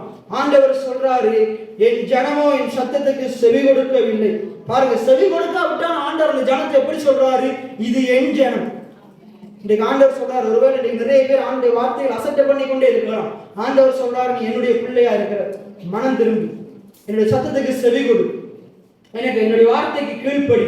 ஆண்டவர் சொல்ற அப்புறம் நம்ம சொல்றாரு, நான் உன்னை பெரிய ஜாதியாக்குவேன், உன் பேரை பெருமைப்படுத்துவேன். இன்றைக்கு நீ என்ன செய்ய போற? இந்த வார்த்தைக்கு செவி கொடுக்கலாட்டு இன்னைக்கு இந்த இடத்துல இருக்கிற ஒவ்வொருத்தரும் சொல்றேன், உங்களோட பேர் பெருமைப்பட போறதே இல்லை. நீங்க உங்களோட பெயர் பலத்தினால பெருமையை வரவழைச்சு கொள்ள நினைச்சா பெருமை வரப்போறதே இல்லை, பெருமை வரப்போறதே இல்லை. ஆனா நீங்க ஆண்டவரை நம்பும் பொழுது ஆண்டவர் மற்றவன் பொறாமப்படுகிற அளவு உங்களுடைய பேரை பெருமைப்படுத்துவார். மற்றவன் உங்களை குறித்து குறை சொல்லுகிற அளவு, உங்களுடைய கனிகள்ல கல்லறிகிற அளவு ஆண்டவர் உயர்த்துவார். எத்தனை பேர் ஆமீன் சொல்றீங்க? எத்தனை பேர் ஆமீன் சொல்றீங்க? ரைட், தொடர்ந்து வாசிப்போம். ஆகையால் அவர்கள் இருதயத்தின் கடினத்திற்கு விட்டு விட்டேன். இந்த நிலைமைக்குள்ள மட்டும் நம்ம போயிடக்கூடாது. நம்மளை எப்பயுமே கண்டிக்கிற ஒரு நபர் நமக்கு இருந்தே ஆகும். எத்தனை பேர் ஆமீன் சொல்றீங்க? நமக்கு புத்தி சொல்லுகிற பைபிள் அதான் சொல்லுது, ஆலோசனை இல்லாத இடத்திலே ஜனங்கள் சீர்கெட்டு போவார்கள், தீர்க்க தரிசனம் இல்லாத இடத்திலே ஜனங்கள் சீர்கெட்டு போவார்கள். இன்னொருத்தர் ஒருத்தர் ஆலோசனை கொடுக்கறதுக்கு செவி கொடுக்கலாட்டி அவனுடைய வாழ்க்கை அழிந்து போயிடும். ஆகையினால ஆலோசனைகளுக்கு செவி கொடுங்க, தீர்க்க தரிசனங்களை விரும்புங்க, நாடுங்க, அதை கேளுங்க, கர்த்தருடைய வார்த்தைகளை கேளுங்க, அசட்டை பண்ணாதீங்க ஆண்டவர் சொல்றாரு. அப்ப பாருங்க, இருதய கடினத்துக்கு அப்படியே போக்கிற விட்டுறக்கூடாது. பட் நிறைய பேருக்கு நான் புத்தி சொல்லுவேன், நிறைய வாலிபர்கள் நிறைய பேருக்கு சொல்லவே மாட்டேன். எனக்கு தெரியும் அவங்களுக்கு இருதய கடினமான இருதயம், எவ்வளவு சொன்னாலும் அவங்க கேட்க போறதே இல்லை. அப்படிப்பட்ட நிலைமையில் இருக்கிறவங்க ஒன்று நினைச்சு கொள்ளுங்க, அதை காட்டிலும் மிக பரிதாபமான காரியம் ஒன்றுமே இல்லை. போதவர் நமக்கு புத்தி சொல்லாம அவர் பயந்து இவனுக்கு சொன்னா இவன் நீ ஏசுவானோ அப்படி பயப்படுற நிலைமையில போதவரை யாராச்சும் வச்சிருப்பீங்களா இருந்தா நீங்க மிகுந்த ஒரு ஆபத்தான நிலைமையில இருக்கிறீங்க. நீங்க பெரிய ஒரு மலை சிகரத்துல நுனியில இருந்து கொண்டிருக்கிறீங்க. டக்குன்னு கூட விழுக டக்குன்னு தான் இருக்க போகுது. ஆகையினால யாராவது கூட போதவர் கூட வந்து ஆலோசனை சொல்லணும். நீங்க தவறு செய்யும்போது உங்களை திட்டணும், உங்களை சீர்படுத்தணும். அந்த அளவுக்கு நீங்க என்ன செய்யணும்? போதவருக்கு உங்களை திருத்தத்துக்கு இடம் கொடுக்கணும். அதே போல உங்களுடைய ஆவிக்குரிய தகப்பன்மாருக்கு நீங்க இடம் கொடுக்கணும். எத்தனை பேர் ஆமேன்னு சொல்றீங்க? இல்லாட்டி இல்லை நீர் என்ன சொன்னாலும் நான் கேட்க போறதே கிடையாது. அப்படி இருதய கடினம் இருக்குமா இருந்தா அவர் அப்படியே விட்டுருவார். நீ எக்கேடும் கெட்டு போன விட்ட நிலைமையை பார்க்கணும். பரிதாபமான நிலைமை ஒன்றுமே இல்லை. இன்றைக்கு நீங்க பாருங்க, யாரெல்லாம் அப்படி போத விட்டாலும் நீங்க அவங்களோட வாழ்க்கையெல்லாம் ஒன்றுமே இல்லாமல் அழிந்து போயிடும். நாளுக்கு நாள் குறை வந்து கொண்டே இருக்குது. அதே இடத்துல தன்னுடைய இருதயத்தை அவருக்கு ஒப்பு கொடுத்து, கர்த்தருக்கு ஒப்பு கொடுத்து, அந்த போதவர் என்ன சொன்னாலும் நான் கேட்க போறேன், நான் திருத்த போறேன், என்னுடைய பிள்ளைகளை அவர் சுட்டி காட்டுறதுக்கு இடமளிக்க போறேன் அப்படின்னு அவங்க ஒப்பு கொடுக்கும் போது, தாழ்மையா இருக்கும்போது, அப்படிப்பட்டவன் ஆண்டவர் என்ன செய்வார்? உடைக்கப்பட்ட மட்பாண்டங்களை ஆண்டவர் ஒன்று சேர்ந்து அவர் என்ன செய்வார்? பலவிதமான பொக்கிஷங்கள் அடங்கிய மட்பாண்டமா மாற்றுவார். எத்தனை பேர் ஆமென் சொல்றீங்க? உங்களுடைய வாழ்க்கை ஒருவேளை உடைக்கப்பட்டிருக்கலாம், பலவிதமான போராட்டங்களுக்குள்ள இருக்கலாம், ஆண்டவர்கள் ஒட்டி சேர்ப்பார். எத்தனை பேர் ஆமென் சொல்றீங்க? ஒரு விலையேற பெற்ற பலவிதமான ஆசீர்வாதங்கள் அடங்கிய மட்பாண்டங்களாக உங்களை மாற்றுவார், உங்களை பொன்னாக விளங்க செய்வார். எத்தனை பேர் ஆமென் சொல்றீங்க? தொடர்ந்து வாசிங்க. தங்கள் யோசனையின்படி நடந்தார்கள். இருதயம் கடினமா இருக்கக்கூடாது. நம்முடைய யோசனையின்படி நடந்தா அசைஞ்சுதான் இருக்கும். ஒரு நாள் ஆமென் போடுவோம், ஒரு நாள் முடியுண்டுவோம், ஒரு நாள் முடியாதுண்டுவோம், ஒரு நாள் கூடுமுண்டுவோம், சேற்றில வந்து கூடுமேண்டுவோம், அங்க போயிட்டு கூடாது, இங்க வந்து நடக்கும் அங்க போய் நடக்காது, இங்க வந்து மழை விழும், அங்க போயிட்டு ஒண்ணுமே நடக்குது இல்லையே இப்படின்டுவோம். அப்ப மாறி மாறி விகாரப்படுறவங்களாக, மாறி மாறி பேசுகிறவங்களாக, நம்முடைய சுய யோசனையின்படி தேவனுடைய யோசனையை பேசாம நம்முடைய யோசனையை பேசுகிறவங்களா இருக்கும். பைபிள் சொல்லுது கிறிஸ்துவின் சிந்தையுடையவங்களா இருக்கு. பைபிள் சொல்லுது. எத்தனை பேர் ஆமென் சொல்றீங்க? ஒரு இயேசு கிறிஸ்து வழி அவதானிச்சு பாருங்க. இயேசு கிறிஸ்து போயிட்டு ஒரு மலைக்கு முன்னுக்கு நின்று அவர் எப்படி சிந்திச்சு பேசுறாரு? மூளையில சிந்திச்சு பேசுறாரு. அடிக்கடி சொல்லுவாங்க, உலகம் சொல்லும் மூளையில சிந்திண்டு, வார்த்தை சொல்லுது இருதயத்துல சிந்திண்டு. எத்தனை பேர் ஆமென் சொல்றீங்க? உலகம் என்ன சொல்லுது? மூளையில சிந்திண்டு. ஆண்டுடைய வார்த்தை சொல்லுது இருதயத்துல சிந்தனை செய்யன்னு சொல்லுது. ஆண்டவர் பாருங்க, மூளையில வர்றத பேச மாட்டார். இருதயத்தின் நிறைவினால் வாய் பேச. மலைக்கு முன்னுக்கு போய் நின்று கொண்டு மூளை சொல்லுது ஐயோ பெரிய மலையே. உலகத்தின் அறிவு சொல்லுது இது மிகப்பெரிய மலையா இருக்குது.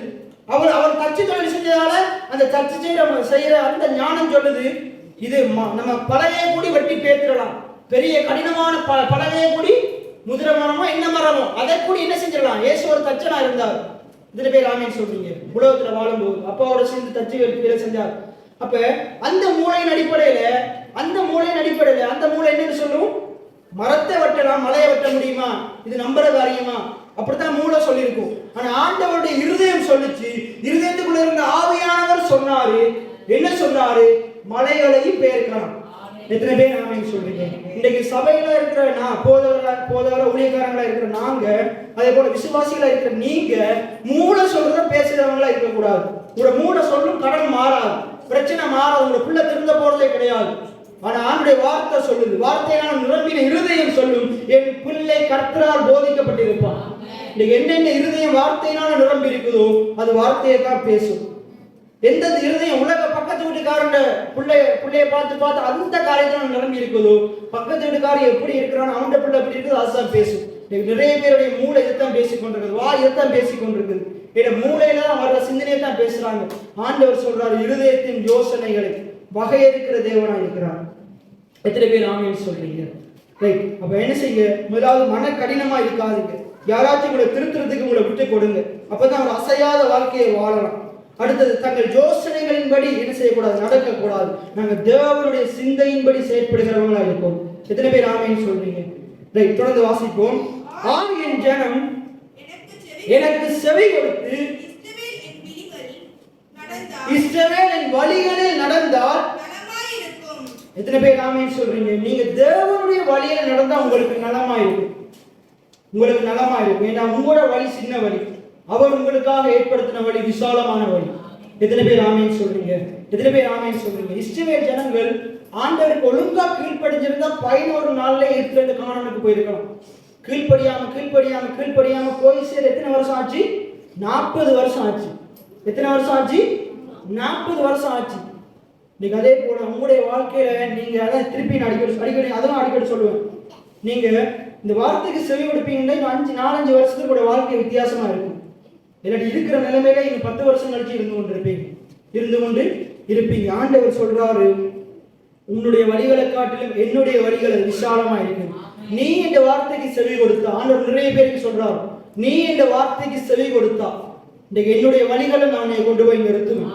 உன்னுடைய வழிகள் சிறிதானவைகள், என்னுடைய வழிகள் மிகப்பெரியவைகள், அது விசாலமான வழியா இருக்கும். எத்தனை பேர் ஆமேன்னு சொல்றீங்க? ரைட், அப்படி தொடர்ந்து போவோம். நான் சீக்கிரத்திலே அவர்கள் எதிராளிகளை தாழ்த்தி, பாருங்க, நீங்க ஆண்டுடைய வார்த்தைக்கு செவி கொடுப்பீங்களா இருந்தா உங்களுக்கு எதிராக எழும்புகிற அந்த எதிராளிகளை ஆண்டவர் தாழ்த்தி, உங்களுக்கு எதிராக வருகிற பிரச்சனைகளை ஆண்டவர் உங்களை விட்டு முறியடித்து, எத்தனை பேர் ஆமேன்னு சொல்றீங்க? இன்று கண்ட எகிப்தியரை நீ காண்பதில்லை, துன்பம் இனி உனக்கு வருவதில்லை, வாதை உன் கூடாரத்தை அணுகாது, பொல்லாப்பு உனக்கு நேரிடாது. எத்தனை பேர் ஆமேன்னு சொல்றீங்க? கர்த்தருடைய வார்த்தையை கேட்டு அதை பேசுகிறவனுக்கு, அதன்படி நடக்கிறவனுக்கு துன்பம் அணுகாது.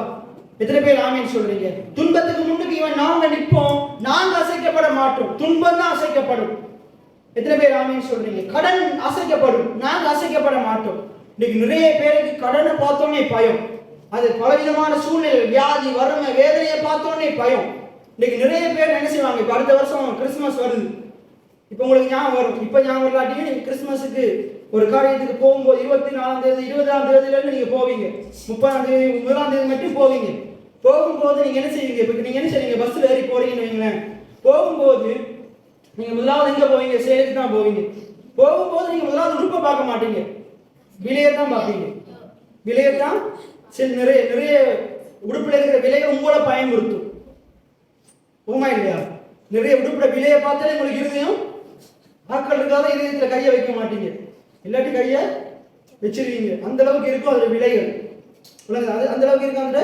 அப்போ இந்த நிலைமையிலே நம்ம இருப்போமா இருந்தா கடைக்குள்ள போனா 5000 10,000 சில பேர் வாட்டடிக்கு வந்துடும். அப்போ பாருங்க, அது நம்மளை பயன்படுத்துது. அற்ப பணம் நம்மளை, பைபிள் பணத்தை பார்த்து சொல்லுது அற்ப பணம் உண்டு. ஒரு இடத்துல சொல்லுது, ஆண்டவர் சொல்றாரு, அது ஒரு அநீதியுள்ள வேலைக்காரன்.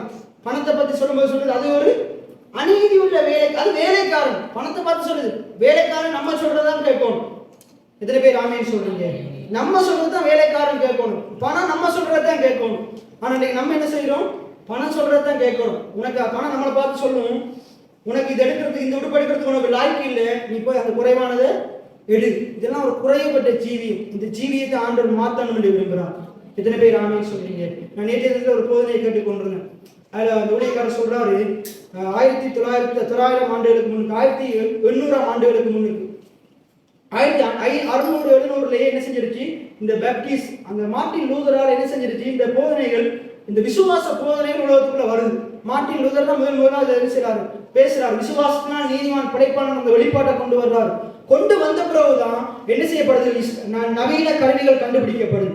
முதலாக அச்சியந்திரம் கண்டுபிடிக்கப்படுது இந்த வேதாகமத்தை அச்சிடுறதுக்காக. எத்தனை பேர் ஆமேன்னு சொல்றீங்க? இந்த விசுவாச போதனைகள் எப்போ உலகத்துக்குள்ள வந்துச்சோ, இந்த வெளிப்பாடு எப்போ உலகத்துக்குள்ள வந்துச்சோ, அப்பதான் பல்பு கண்டுபிடிக்கப்படுது, அப்பதான் ஏரோப்ளேன் கண்டுபிடிக்கப்படுது. இந்த உலகத்துல இருக்கிற போன்ல இருந்து இந்த இடத்துல இருக்கிற இந்த ஸ்டாண்டு வரைக்கும் எல்லாமே விசுவாச போதனைகள் வந்த பிறகுதான். அதுவும் கண்டுபிடிச்சது அந்நியர்கள் அல்ல, கண்டுபிடிச்சது தேவனுடைய மனுஷர்கள், சபைக்கு போற விசுவாசிகள். எத்தனை பேர் ஆமேன்னு சொல்றீங்க? நம்ம கண்டுபிடிப்பாளர்களா இருப்போம், நம்ம கண்டுபிடிப்பாளர்களா இருப்போம். இன்னைக்கு நம்ம அந்த இதை பிடிக்காம நம்ம அதை விட்டுட்டதாலதான் உலகத்தை அதை பிடிச்ச அவன் மேல வந்துட்டான். இன்னைக்கு கடந்த நாள் நீங்க போன் பார்க்குறவங்க உங்களுக்கு தெரியும், இந்திய திரைப்பட நடிகர், நான் ஏன் ஒரு உதாரணத்துக்கு சொல்றேன், தவறா நினைச்சு கொள்ளக்கூடாது.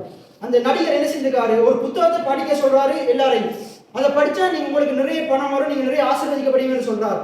நீங்க எல்லாம் பார்த்துருப்பீங்க, உளவியல் சார்ந்த பணத்தை பத்தினான உளவியல் என்ற புத்தகத்தை. அந்த புத்தகத்தை எழுதினவரே ஒரு சபை போதகர் தான். புத்தகத்தை எழுதினது ஒரு சபை போதகர், அவருடைய ஆசீர்வாதமா இருக்கிறார். சபை ஜனங்கள் இது என்ன தவறான உபதேசம், இதெல்லாம் படிக்க கூடாது, நாங்கள்லாம் அக்கினி எப்படி மண்டையில வரும், அக்கினி எப்படி சபையில வரும், அப்படி புத்தகத்தை படிக்கணும், அப்படி நம்ம நாடு கிடக்குது.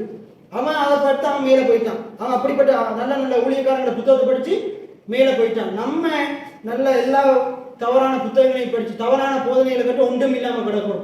இன்றைக்கு நீங்க ஒரு தீர்மானம் எடுக்கும், எதை படிக்க போறீங்க, எதை தெரிஞ்சு கொள்ள போறீங்க, எதை கைவிட போறீங்க. ஆண்டவர் சொல்றாரு, நன்மையை தெரிஞ்சு கொள்ளு, தீமையை கைவிடு. நல்ல உபதேசத்தை தெரிஞ்சு கொண்டு. காலேஜ் யோசுவா நற்செய்தியை சொன்னாங்க, மிச்சம் 10 பேர் துர்ச்செய்தியை சொன்னாங்க. ஆனா நிறைய பேர் எதை கேட்பாங்கன்னு நினைக்கிறீங்க? இவங்க சொல்றதுதான் கேட்பாங்க. இவங்க சொல்றதை கேட்கறவங்க அழுது கூப்பாடு போட்டு ரெட்டு எடுத்துக்கொண்டு சாம்பலே தான் கிடப்பாங்க. ஆனா இங்க நம்ம அழுது கூப்பாடு போட தேவையில்லை, நாங்க கம்பீர சத்தம் விடுகிறவங்களா இருப்போம். எத்தனை பேர் ஆமென் சொல்றீங்க? இப்ப நேற்று இந்த போன வெள்ளியில இருந்து எனக்குள்ள ஒரு பாட்டு ஓடிக்கொண்டே இருக்கு. கண்ணீரின் பாதையில் நடக்கும் போதெல்லாம் களிப்பான நீருற்றாய் மாற்றிக் கொள்வார்கள். சொல்லுமா?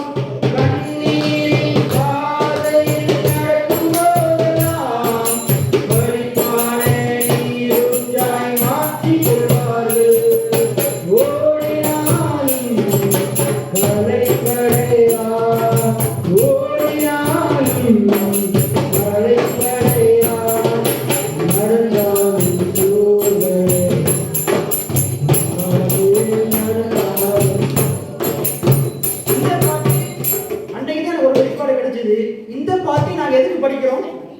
செத்தவனுக்கு தான் படிக்கிறோம். இந்த பாட்டு ஒரு நல்ல இதை சொல்லுது. நாங்க எங்க போய் படிப்போம்? செத்தவனுக்கு தான் படிப்போம். இந்த இது 84 சங்கீதத்துல இருக்கு பாருங்க, 6வது வசனம். அழுகையின் பள்ளத்தாக்கை உருவ நடந்து அதை நீரூற்றாக்கி கொள்ளுகிறார்கள். நம்மளே இந்த பாட்டு என்னத்துக்கு படிக்கிறோம்? ஒரு சோக இடத்துல படிக்கிறோம், அழுகிறதுக்கு தான் படிக்கிறோம். ஆனா இந்த பாட்டு அங்க படிக்க வேண்டிய இடம் அல்ல, அங்க படிக்க வேண்டிய இடம் அல்ல. ஆறுதல் அந்த வார்த்தை நமக்கு ஆறுதலை தருகிறதா இருக்குது. கண்ணீரோடு இருக்கிற நம்மளை களிப்பாக்குறதா இருக்குது. எத்தனை பேர் ஆமீன் சொல்றீங்க? அன்றைக்கு இந்த வார்த்தையை தியானிக்கும் போது அந்த வெளிப்பாடு ஆண்டவர் பிறந்தா. இந்த பாட்டு எவ்வளவு நாள் எங்கடா பாடிக்கொண்டிருந்த, எதுக்கெல்லாம் பாடிக்கொண்டிருந்த, நம்ம எங்க படிக்கணும்னு நமக்கு தெரியாம போயிடுச்சு. இந்த ஒருவேளை உங்களுடைய வாழ்க்கை கண்ணீரால நிறைஞ்சிருக்கலாம், பலவிதமான துன்பங்களால நிறைஞ்சிருக்கலாம். நான் சொல்லுறேன், நீங்க கேட்கிற இந்த வார்த்தை உங்களை எப்படி மாற்ற போகுதுன்றா, அந்த அழுகைக்குள்ள இருக்கிற உங்களை அந்த அழுகையை விட்டு உருவம் நடந்து களிப்புள்ள ஜீவியத்துக்கு போகும்படி உங்களை பலப்படுத்துகிறதா இருக்குது. எத்தனை பேர் ஆமீன் சொல்றீங்க? இந்த வார்த்தையை கேட்கிற நீங்க என்ன செய்ய போறதில்லை, எங்கேயும் தங்கி இருக்க போறதில்லை. ஆண்டவர் ஆபிரகாமை சொல்றார், ஆபிரகாமே நீ ஆறாம்ல தங்கி இருக்காது, காரான் 6ஆம் நாட்டுல தங்கி இருக்காது. அவன் என்ன யோசிக்கிறான்? எனக்கு இங்கேயே நல்ல புழுகுண்டு இருக்குது, நான் இப்படியே இங்கேயே இருந்துருந்த மாதிரி தான் இருக்குது. இல்லை இல்லை இல்லை, நீ இங்க இருக்காத, நீ இங்க இருக்க மட்டும் நீ உயர போறது இல்லை, நீ இங்க இருக்க மட்டும் மேல போக போறது இல்லை. இன்னைக்கு ஆண்டவர்களோட பேசி கொண்டிருக்கிறார். நீ இப்ப இருக்கிற மனநிலையோடு இருக்க மட்டும் நீ மேல போக போறதே இல்லை, உன்னுடைய வருமானம் மேல வர போறதே இல்லை. உன்னுடைய இருதயத்தை மாற்று, உன்னுடைய இருதயத்தை கர்த்தருடைய வார்த்தையினால மறுரூபப்படுத்து. எத்தனை பேர் ஆமீன் சொல்றீங்க? நீ இருக்கிற இருதயத்தை உங்களுடைய மனதை மறுரூபப்படுத்துங்க, கர்த்தர் உயர்ந்த இடங்களில் உங்களை உட்கார செய்வாங்க. எத்தனை பேர் ஆமீன் சொல்றீங்க? ஆபிரகாம் அழைத்து அவன் உயரங்களுக்குள்ள அழைத்து சென்ற ஆண்டவர் அவனுடைய பஞ்ச வாழ்க்கையை பரிசுத்தமா நீதியா ஆசீர்வாதமா செழிப்பா மாத்தின ஆண்டவர் உங்களுடைய வாழ்க்கையை மாற்றுவார். எத்தனை பேர் ஆமீன் சொல்றீங்க? அப்ப என்ன சொல்லுது பாருங்க, இந்த வசனம் சொல்லுது பாருங்க, என் ஜனங்கள் என்னுடைய வார்த்தைக்கு செவி கொடுத்து என் வழிகளில் நடந்தால் நலமா இருக்கும். எல்லாம் சேர்ந்து என்னோட சேர்ந்து சொல்லுங்க, நான் ஆண்டுடைய வார்த்தைக்கு செவி கொடுத்து ஆண்டவருடைய வழிகளில் நடந்தால் நலமா இருக்கும். கிறிஸ்தவ வாழ்க்கைன்றது எங்கேயோ நின்று கொண்டிருக்கிற இடம் இல்லை. ஆண்டவர் சொல்றாரு, துன்மார்க்கனுடைய ஆலோசனையில் நடவாமலும் பாவிகளுடைய வழியில். இன்னைக்கு நம்ம நிறைய நேரங்கள்ல பாவிகள் வழியில நிக்கிறதாலதான் அவனுடைய வழிகள் நமக்குள்ள வந்துருது. நாங்க பாவியிட வழியில நிக்க கூடாது, நீதிமானுடைய சபையில நிலை நிற்கிறவங்களா இருக்கும். பைபிள் சொல்லுது, நீதிமான் பாவிகள் நீதிமான்களுடைய சபையில் நிலை நிற்பது இல்லை, ஆனா நீதிமான்களோ சபையில நிலை நிற்கிறான். எத்தனை பேர் ஆமீன் சொல்றீங்க? அவனுக்கு இருக்கிறதுக்கு பிடிக்காது, சபைக்குள்ள இருக்கிறதுக்கு பிடிக்காது, அங்க கூடயும் இங்க கூடயும். ஆனா நீதிமானுக்கு எங்கேயுமே கூடாது. நீதிமான் எப்பயும் நம்ம பார்த்தோம் தானே, இங்கவே ஆண்டுடைய ஆலய பிரகாரத்திலே அவன் காத்திருப்பான். ஆலய பிரகாரத்துக்கு போவோம்னு சொன்னா அவனுக்கு சந்தோஷமா இருக்கும். எத்தனை பேர் ஆமீன் சொல்றீங்க? அப்படிப்பட்ட இறுதியும் உங்களுக்கு மாறணும். சபைக்கு வரண்டாலே நீங்க வெள்ளிக்கிழமையே தயாராகணும். நாளைக்கு சேர்ச்சி டக்குன்னு நம்ம வேலையெல்லாம் முடிப்போம், உடுப்பு நட்டு வச்சு போட்டுருவோம். நிறைய பேர் எழுப்பி ஞாயிற்றுக்கிழமை உடுப்பு துவைப்பாங்க, ஞாயிற்றுக்கிழமை நல்லா தூங்குவோம்னு பார்ப்பாங்க.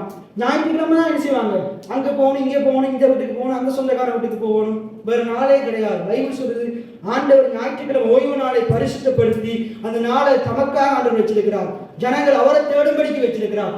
நிறைய பேர் அந்த நாள் அசட்டை பண்றாங்க. அந்த இடத்துல அந்த நாள் இங்க இருக்கிறது நிறைய பேருக்கு கஷ்டமா இருக்குது. பைபிள் சொல்லுது, செவி கொடுக்க சேர்வதே நலம். இங்க இருக்கிறது கஷ்டமா இருக்கானா, நீங்க அதான் சொன்னேன், மலையில உச்சியில நின்று கொண்டிருக்கிறீங்க. டாக்டர் எப்போ விட போறவங்களோ தெரியும். இருதயத்தை மாற்றிக் கொள்ளுங்க. ரைட். அப்ப என் ஜனங்கள் எனக்கு செவி கொடுக்காம என் வழிகளில் நடக்காம இருக்கிறாங்க. ஆனா ஆண்டவர் சொல்றாரு, செவி கொடுத்து நடந்த அன்பு என்னுடைய வழிகளில் நடந்தால் நலமா இருக்கும். எத்தனை பேர் ஆமேன்னு சொல்றீங்க? எத்தனை பேர் நடப்போம்னு சொல்றீங்க? அப்படி நடப்பீங்களா இருந்தா உடைய வாழ்க்கை வித்தியாசமா மாறும். உடைய வாழ்க்கை ஆண்டவர் மாற்றுவார். எத்தனை பேர் ஆமேன்னு சொல்றீங்க? ரைட். தொடர்ந்து வாசிப்போம். நான் சீக்கிரத்தில் அவர்கள் எதிராளிகளை தாழ்த்தி என் கையை அவர்கள் சத்துருக்களுக்கு விரோதமாக திருப்புவேன். பாருங்க, நீங்க ஆண்டுடைய வார்த்தையை கேட்டீங்களா இருந்தா உங்களுக்கு எதிராக எழுப்புகிற பிரச்சனைகளை அவர் தாழ்த்தி போடுவார். உங்களை உயர்த்துவார், பிரச்சனையை தாழ்த்துவார். என்ன சொல்றது? என்னை உயர்த்துவாரு, பிரச்சனையை தாழ்த்துவார். என்னைய உயர்த்துவாரு, என் கடனை இல்லாமல் செய்வார்.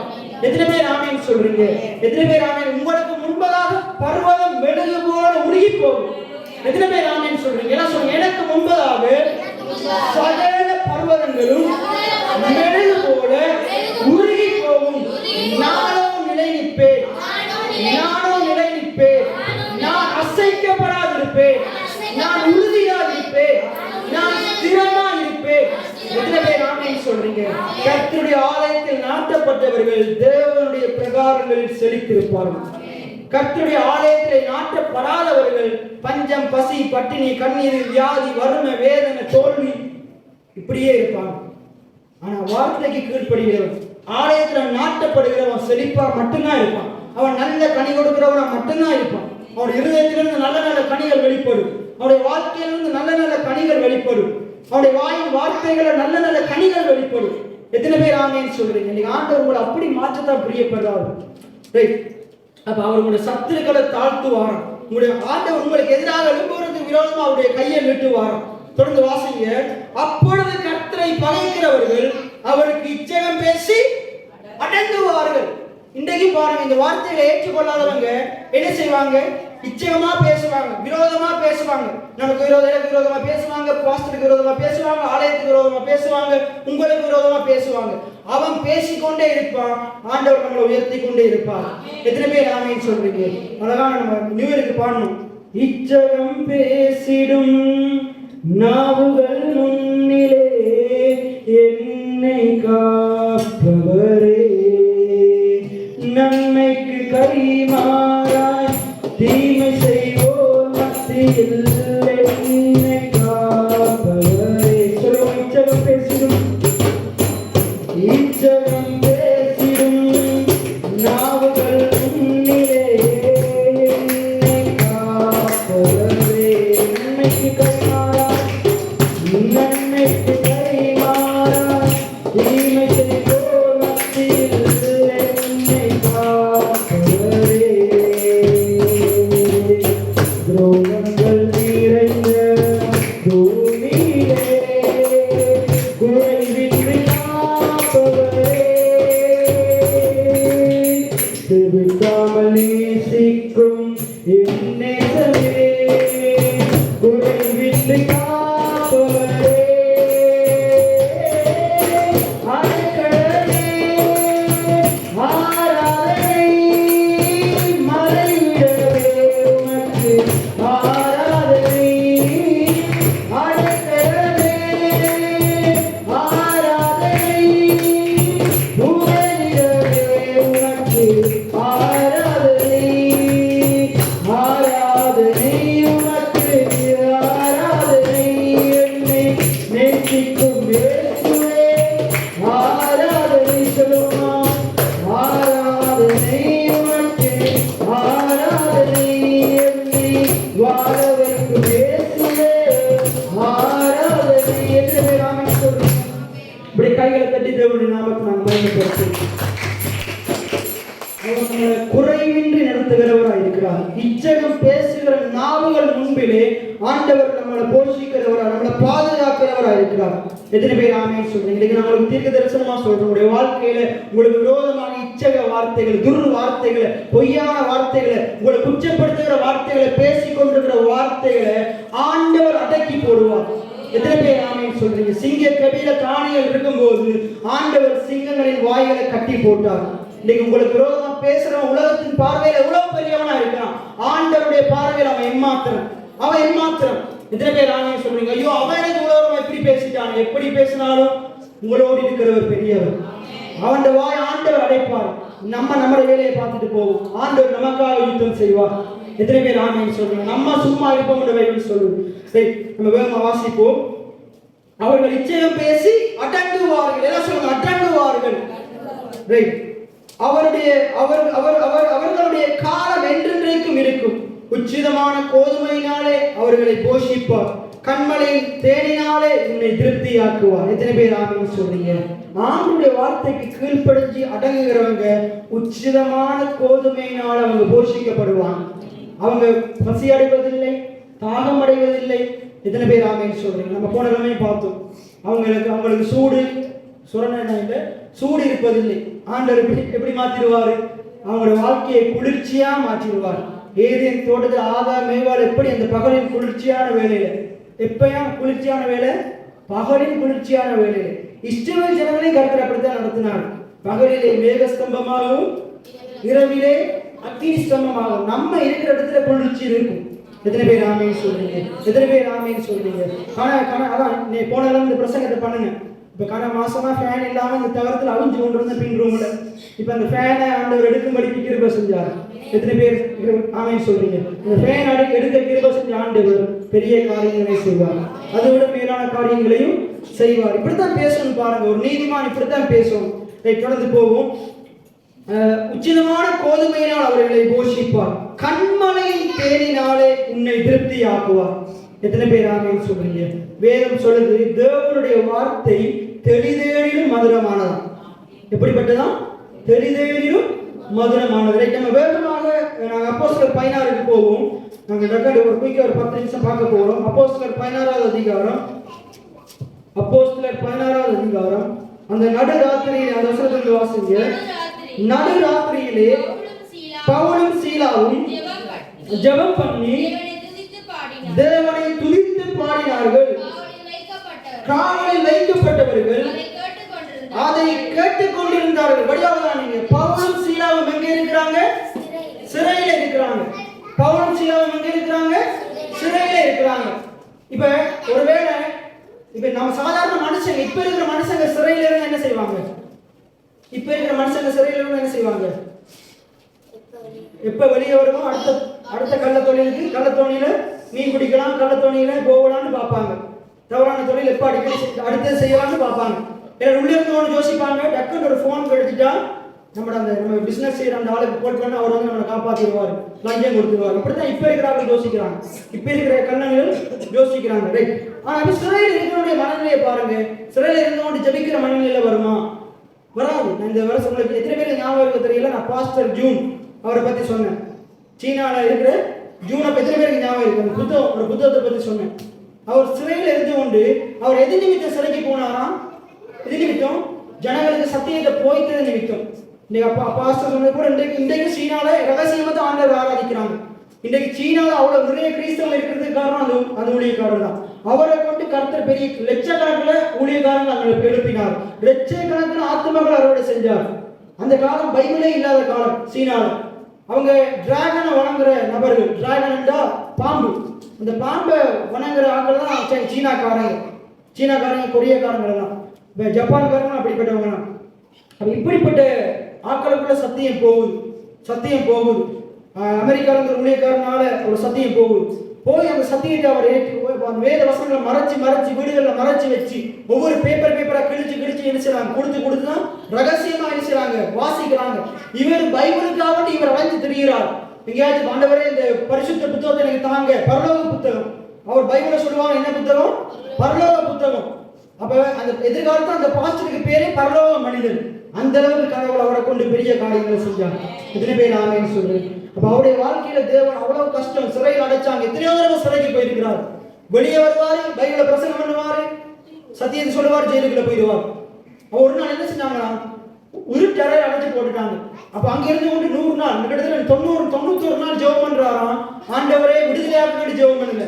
ஆண்டவரே ஒரே ஒரு வேத புத்தகத்தை எனக்கு தந்தீங்கன்னா எனக்கு நலமா இருக்கும். ஒரே ஒரு வேத புத்தகம், பைபிளுக்காண்டி வேத புத்தகத்துக்காக ஜெபம் பண்றாங்க. ஆனா இன்றைக்கு பைபிளை பாருங்க, எந்த அந்த பாக்ஸுக்கு மேல, அங்க பாக்ஸுக்கு மேல, இங்க அங்கன்னு கிடக்குது. பைபிளை கனம் பண்றதே இல்லை.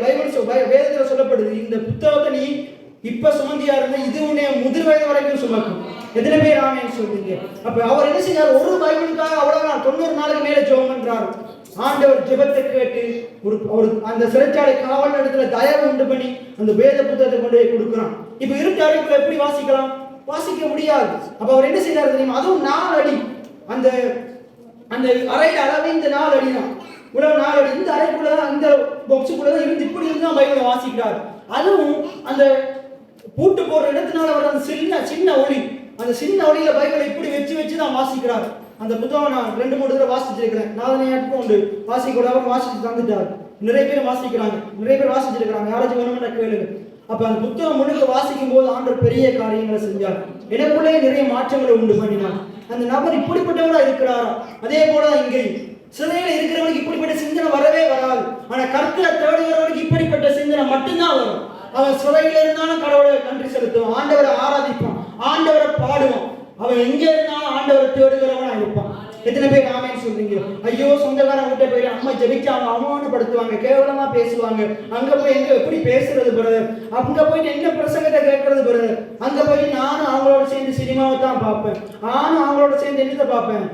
சன் சிங்கர், அந்த சிங்கர், இந்த சிங்கர் தான் பார்ப்பேன், அந்த பஸ் இந்த பஸ் தான். எங்க போனாலும் கர்த்தருடைய பிள்ளை கர்த்தருடைய வார்த்தையை தான் கேட்கும். எத்தனை பேர் ஆமென் சொல்றீங்க? நீங்க கர்த்தரை தேடுகிறத எந்த சூழ்நிலையும் தடை செய்யக்கூடாது, எந்த சூழ்நிலையும் தடை செய்யக்கூடாது. அப்ப இங்க பவுலும் சீலாவும் நடு ராத்திரியில, வேதம் சொல்லுது நடு ராத்திரியில அவங்க என்ன செய்யறாங்க? ஜெபம் பண்ணி பாடி துதி செய்யறாங்க. இப்ப பாருங்க, வாய்க்குள்ள பாடல, மனதுக்குள்ள பாடல, மனதுக்குள்ள ஜெபிக்கல, வாய்க்குள்ள ஜெபிக்கல. இவங்க எப்படி ஜெபிக்கிறாங்க தெரியுமா? அங்க எத்தனை சிறை இருக்குதோ எல்லா சிறைக்கும் இந்த வார்த்தைகள், இந்த ஜெப சத்தம், இந்த பாடலின் சத்தம் கேட்கிறபடிக்கு சத்தமா ஆராதிக்கிறாங்க. எத்தனை பேர் ஆமென் சொல்றீங்க? வேதம் சொல்லுது, நீதிமானுடைய சபையிலே கம்பீர சத்தம் இருக்குமா? எத்தனை பேர் ஆமென் சொல்றீங்க? இன்னைக்கு நான் உங்களுக்கு சொல்றேன், நீங்க விசுவாசித்த தேவனுடைய மகிமையை காணுவீங்க. நீங்க விசுவாசத்தோடு இங்கேயா இருக்கலாம், உங்களுடைய வீடுகளிலேயா இருக்கலாம். நீங்க ஆர்ப்பரித்து ஜெபம் பண்ணும் போது, சத்தத்தை உயர்த்தி பாடல்களை பாடும் போது, இந்த உதயபுரத்துல இப்ப இருக்கிற பலவிதமான கட்டுக்கள் அவிழ்ந்து போகும்.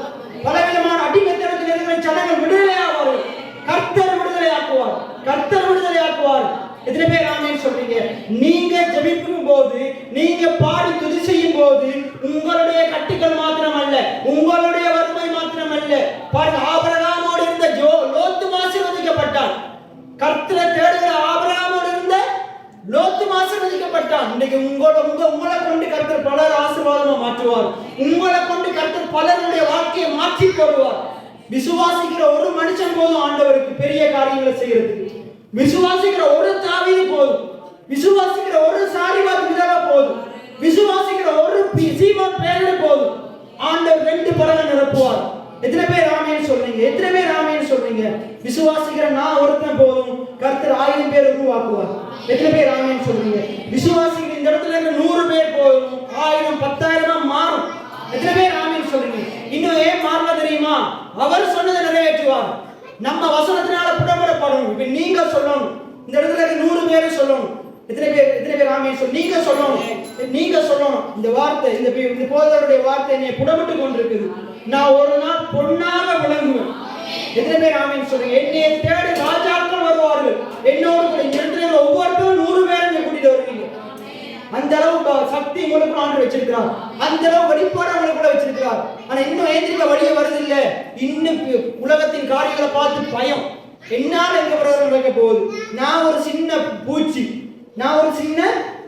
பூச்சி, நான் என்னால ஒன்றுமே முடியாது. நான் இருக்கிற இடம் சின்ன கிராமம், எனக்கு வருமானம் குறைவு. இப்படித்தான் சவுல் பேசுறாரு, இப்படித்தான் படையப்பாட்டு ஆண்டு அழைச்ச தீர்க்கதரிசிலாம் பேசுறாங்க.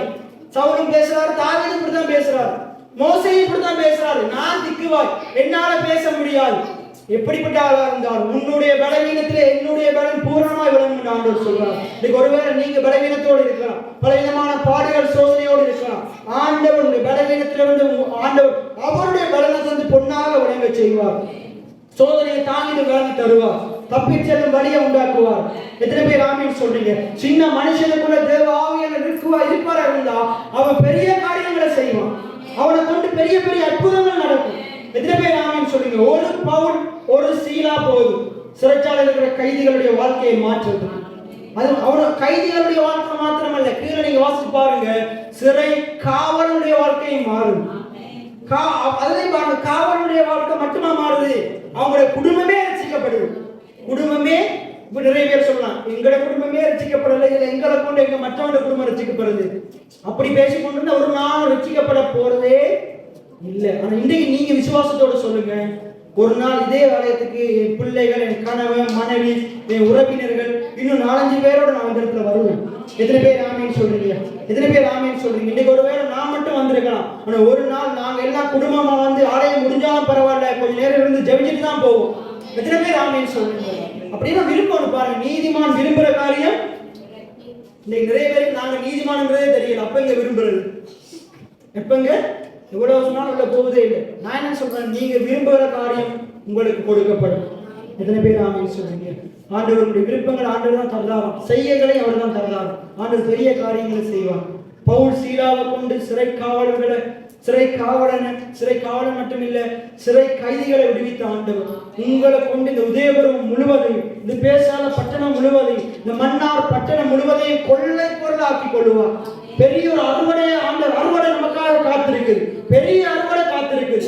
எத்தனை பேர் ஆமென் சொல்றீங்க? இன்னைக்கு நாங்க ஆண்டுடைய நாமத்தினால துதி செய்யும் போது, கருத்தா ஜெபம் பண்ணும் போது, கருத்தா பாடல்களை பாடும் போது, பண்ணுகிற பிரசங்கத்தை கருத்தா பண்ணும் போது, கர்த்தர் பெரிய காரியங்களை செய்வார். கர்த்தர் பெரிய காரியங்களை செய்வார். தொடர்ந்து வாசிங்க. நடுராத்திரியிலே பவுலும் சீலாவும் ஜெபம் பண்ணி தேவனை துதித்து பாடினார்கள்.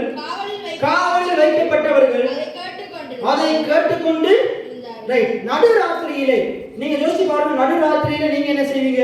நம்ம என்ன செய்வோம்? நமக்கே தெரியாத அளவுக்கு செய்வோம். அப்படித்தான் நம்ம இருப்போம். நீங்க பாருங்க, நடுராத்திரியிலே பவுலும் சீலாவும் ஜெபம் பண்ணி தேவனை துதித்து பாடினார்கள். தேவனை துதித்து பாடினார்கள். எத்தனை பேர் ஆமென் சொல்லுங்க? ஜெபமும் பண்ணுங்க, நல்லா துதிச்சு பாடுங்க. துதிக்க எவ்வளவு பெரிய சங்கிலி மறந்து போகும். நீங்க துதிக்கும் போது எதிரிகள் தங்களுக்குள் வெட்டுண்டு மடிவார்கள். எத்தனை பேர் ஆமென் சொல்றீங்க? இங்க நீங்க துதிக்கும் போது அங்க அவங்களுக்கு பெரிய ஒரு அழிவு உண்டாகும். உங்களுடைய பிரச்சனைகள் அங்க என்ன செய்யப்படும்? அந்த பிரச்சனையின் ஆழத்துல வேற ஒரு பெரியான மாற்றம் ஏற்படும். மேல பட்டு போறதுக்கு முன்னுக்கு வேற ஒரு பட்டு போகிற தன்மை உண்டாகும். எத்தனை பேர் ஆமென் சொல்றீங்க? நாங்க துதிக்கிற பிள்ளைகளா இருக்கோம். காவலில் வைக்கப்பட்டவர்கள் அதை கேட்டுக் கொண்டிருந்தார்கள். அதை கேட்டுக்கொண்டு இன்னைக்கு நிறைய பேர் என்னத்தையோ கேட்கிறாங்க. இன்னைக்கு நாங்க இந்த இடத்துல துதிச்சு கொண்டிருக்கிறோம், நாங்க வார்த்தையை கேட்டுக் கொண்டிருக்கிறோம். இன்னைக்கு நிறைய பேர் பலவிதமான சிறைக்குள்ள இருக்கிறாங்க. விக்கிரகம் என்னும் சிறை, தவறான தொழில் அடிமைத்தனங்கள், போதை வஸ்து அடிமைத்தனங்கள், குடி, கஞ்சா, இப்படி போன்ற பாவனைகள், உலக மயக்கம், விபச்சார பாவம், மற்றவனுடைய கணவனை நாடி தேர்வு, மற்றவனுடைய மனைவியை நாடி தேர்வு, இப்படி நிறைய விதமான அடிமைத்தனங்களுக்குள்ள சுற்றி இருக்கிற ஜனங்கள் இருக்கிறாங்க. ஆனா கர்த்தர் நம்முடைய வாழ்க்கையில செய்கிற நன்மையை, நம்மளை உயர்த்துகிற உயர்வை சுற்றி உள்ள கண்கள் காண்டு அது இந்த ஆலயத்துக்கு ஓடி வரும். எத்தனை பேர் ஆமென் சொல்றீங்க? தேவன் நம்மளை கொண்டு பெரிய காரியங்களை செய்வார். எத்தனை பேர் ஆமென் சொல்றீங்க? அடிக்கடி இந்த வார்த்தையை சொல்லணும். கர்த்தர் என்னைய கொண்டு பெரிய காரியங்களை செய்வார். என்னை பலப்படுத்துகிற கிறிஸ்துவினால எல்லாவற்றையும் செய்ய எனக்கு பலன் உண்டு. எத்தனை பேர் ஆமென் சொல்றீங்க? தொடர்ந்து நம்ம முடிக்க போறோம். சடுதியிலே பாருங்க, நாங்க ஜெபம் பண்ணி கொண்டிருக்கும் போது, நாங்க பாட்டு படிக்கும் போது சடுதியிலே மாற்றம் உண்டாகும். நான் இப்ப விசுவாசிக்கிறேன். இப்ப நான் இந்த வார்த்தைகளை சொல்லும் போது நீங்க எந்த விதத்துல விசுவாசிக்கிறீங்க எனக்கு தெரியல. நான் விசுவாசித்தேன். இப்பவே நான் இருக்கிற பல விதமான குடும்பங்களுடைய இருதயத்துக்குள்ள கர்த்தர் ஆழமா ஒரு மாற்றத்தை உண்டு பண்ணி கொண்டிருக்கிறார். எத்தனை பேர் ஆமென் சொல்லுங்க? எத்தனை பேர் பயிர்கள் அறுவடைக்கு தயாராகி கொண்டிருக்கிறது? அது சீக்கிரம் வரப்போகுது. எல்லாவற்றையும் நாங்கள் அறுக்க போகிறோம். இடம் கொள்ளா போக மாட்டோம், இடம் நிரம்ப போகும். எத்தனை பேர் ஆமென் சொல்றீங்க? இது ஒருவனை உற்சாகப்படுத்துகிற வார்த்தைகள், இது விசுவாச வார்த்தையா இருக்கு. இதைத்தான் பவுல் போதிச்சார். இதை போதிக்கிறதுனாலதான் பவுல் அழைக்கப்பட்டார். இதை ஒரு நாள் இப்படிப்பட்ட வார்த்தையை போதிக்கிறவன் தான் பவுல் என்ன செய்ய கொண்டிருந்தார்? திரட்டி வெட்டி கொண்டிருந்தார். ஆண்டவர் அவனையே மாற்றி அவன் என்னத்தை அழிக்க தேடினானோ அதே நபரை கொண்டு இந்த விசுவாச வார்த்தைகளை ஆண்டவர் பிரசங்கிச்சார். எத்தனை பேர் ஆமென் சொல்றீங்க? இன்னைக்கு நிறைய பேர் இப்படிப்பட்ட போதனைகளை எதிர்க்கிறாங்க, இந்த விசுவாச வார்த்தைகளை எதிர்க்கிறாங்க. கர்த்தர் அவங்களை கொண்டே பெரிய காரியங்களை செய்வார். எத்தனை பேர் ஆமீன் சொல்றீங்க? இன்னைக்கு நிறைய பேர் சந்தேக வார்த்தைகளை பேசிக் கொண்டிருக்கிறாங்க. இன்னைக்கு சந்தேக வார்த்தைகளை பேசுகிற நபர்களை ஒரு நாள் விசுவாச வார்த்தைகளை பிரசங்கிக்கிற மனுஷனா மாற்றுவார். அப்படி மாற்றுவார் ஆண்டவர். தொடர்ந்து வாசிங்க. சடுதியிலே சிறைச்சாலையின் அஸ்திவாரங்கள் அசையும்படியாக பூமி மிகவும் அதிர்ந்தது. உடனே கதவுகள் எல்லாம் திறவுண்டது. எத்தனை பேர் ஆமீன் சொல்றீங்க? நீங்க ஜெபம் பண்ணும் போது அசையாத மலை அசையும், பூமி அசையும். மலை மாத்திரமல்ல, பூமி அது இருக்கிற பூமியே அசையும். சமுத்திரங்கள் என்ன செய்யும்? உருகி போகும். கடைசி நாட்கள் தான் நடக்க போகுது. எல்லாம் இல்லாம போகுது. ஆனா ஆண்டுடைய வார்த்தையை பேசுற மனுஷனும் நிலை நிற்பான். எத்தனை பேர் ஆமீன் சொல்றீங்க? இன்னைக்கு உங்களுக்கு முன்பதாக இருக்கிற எப்படிப்பட்ட மலையா இருக்கலாம், எப்படிப்பட்ட கதவுகளா இருக்கலாம், உங்களுடைய ஆசீர்வாதத்தை நிறைய கதவுகள் தடை பண்ணி கொண்டிருக்குது.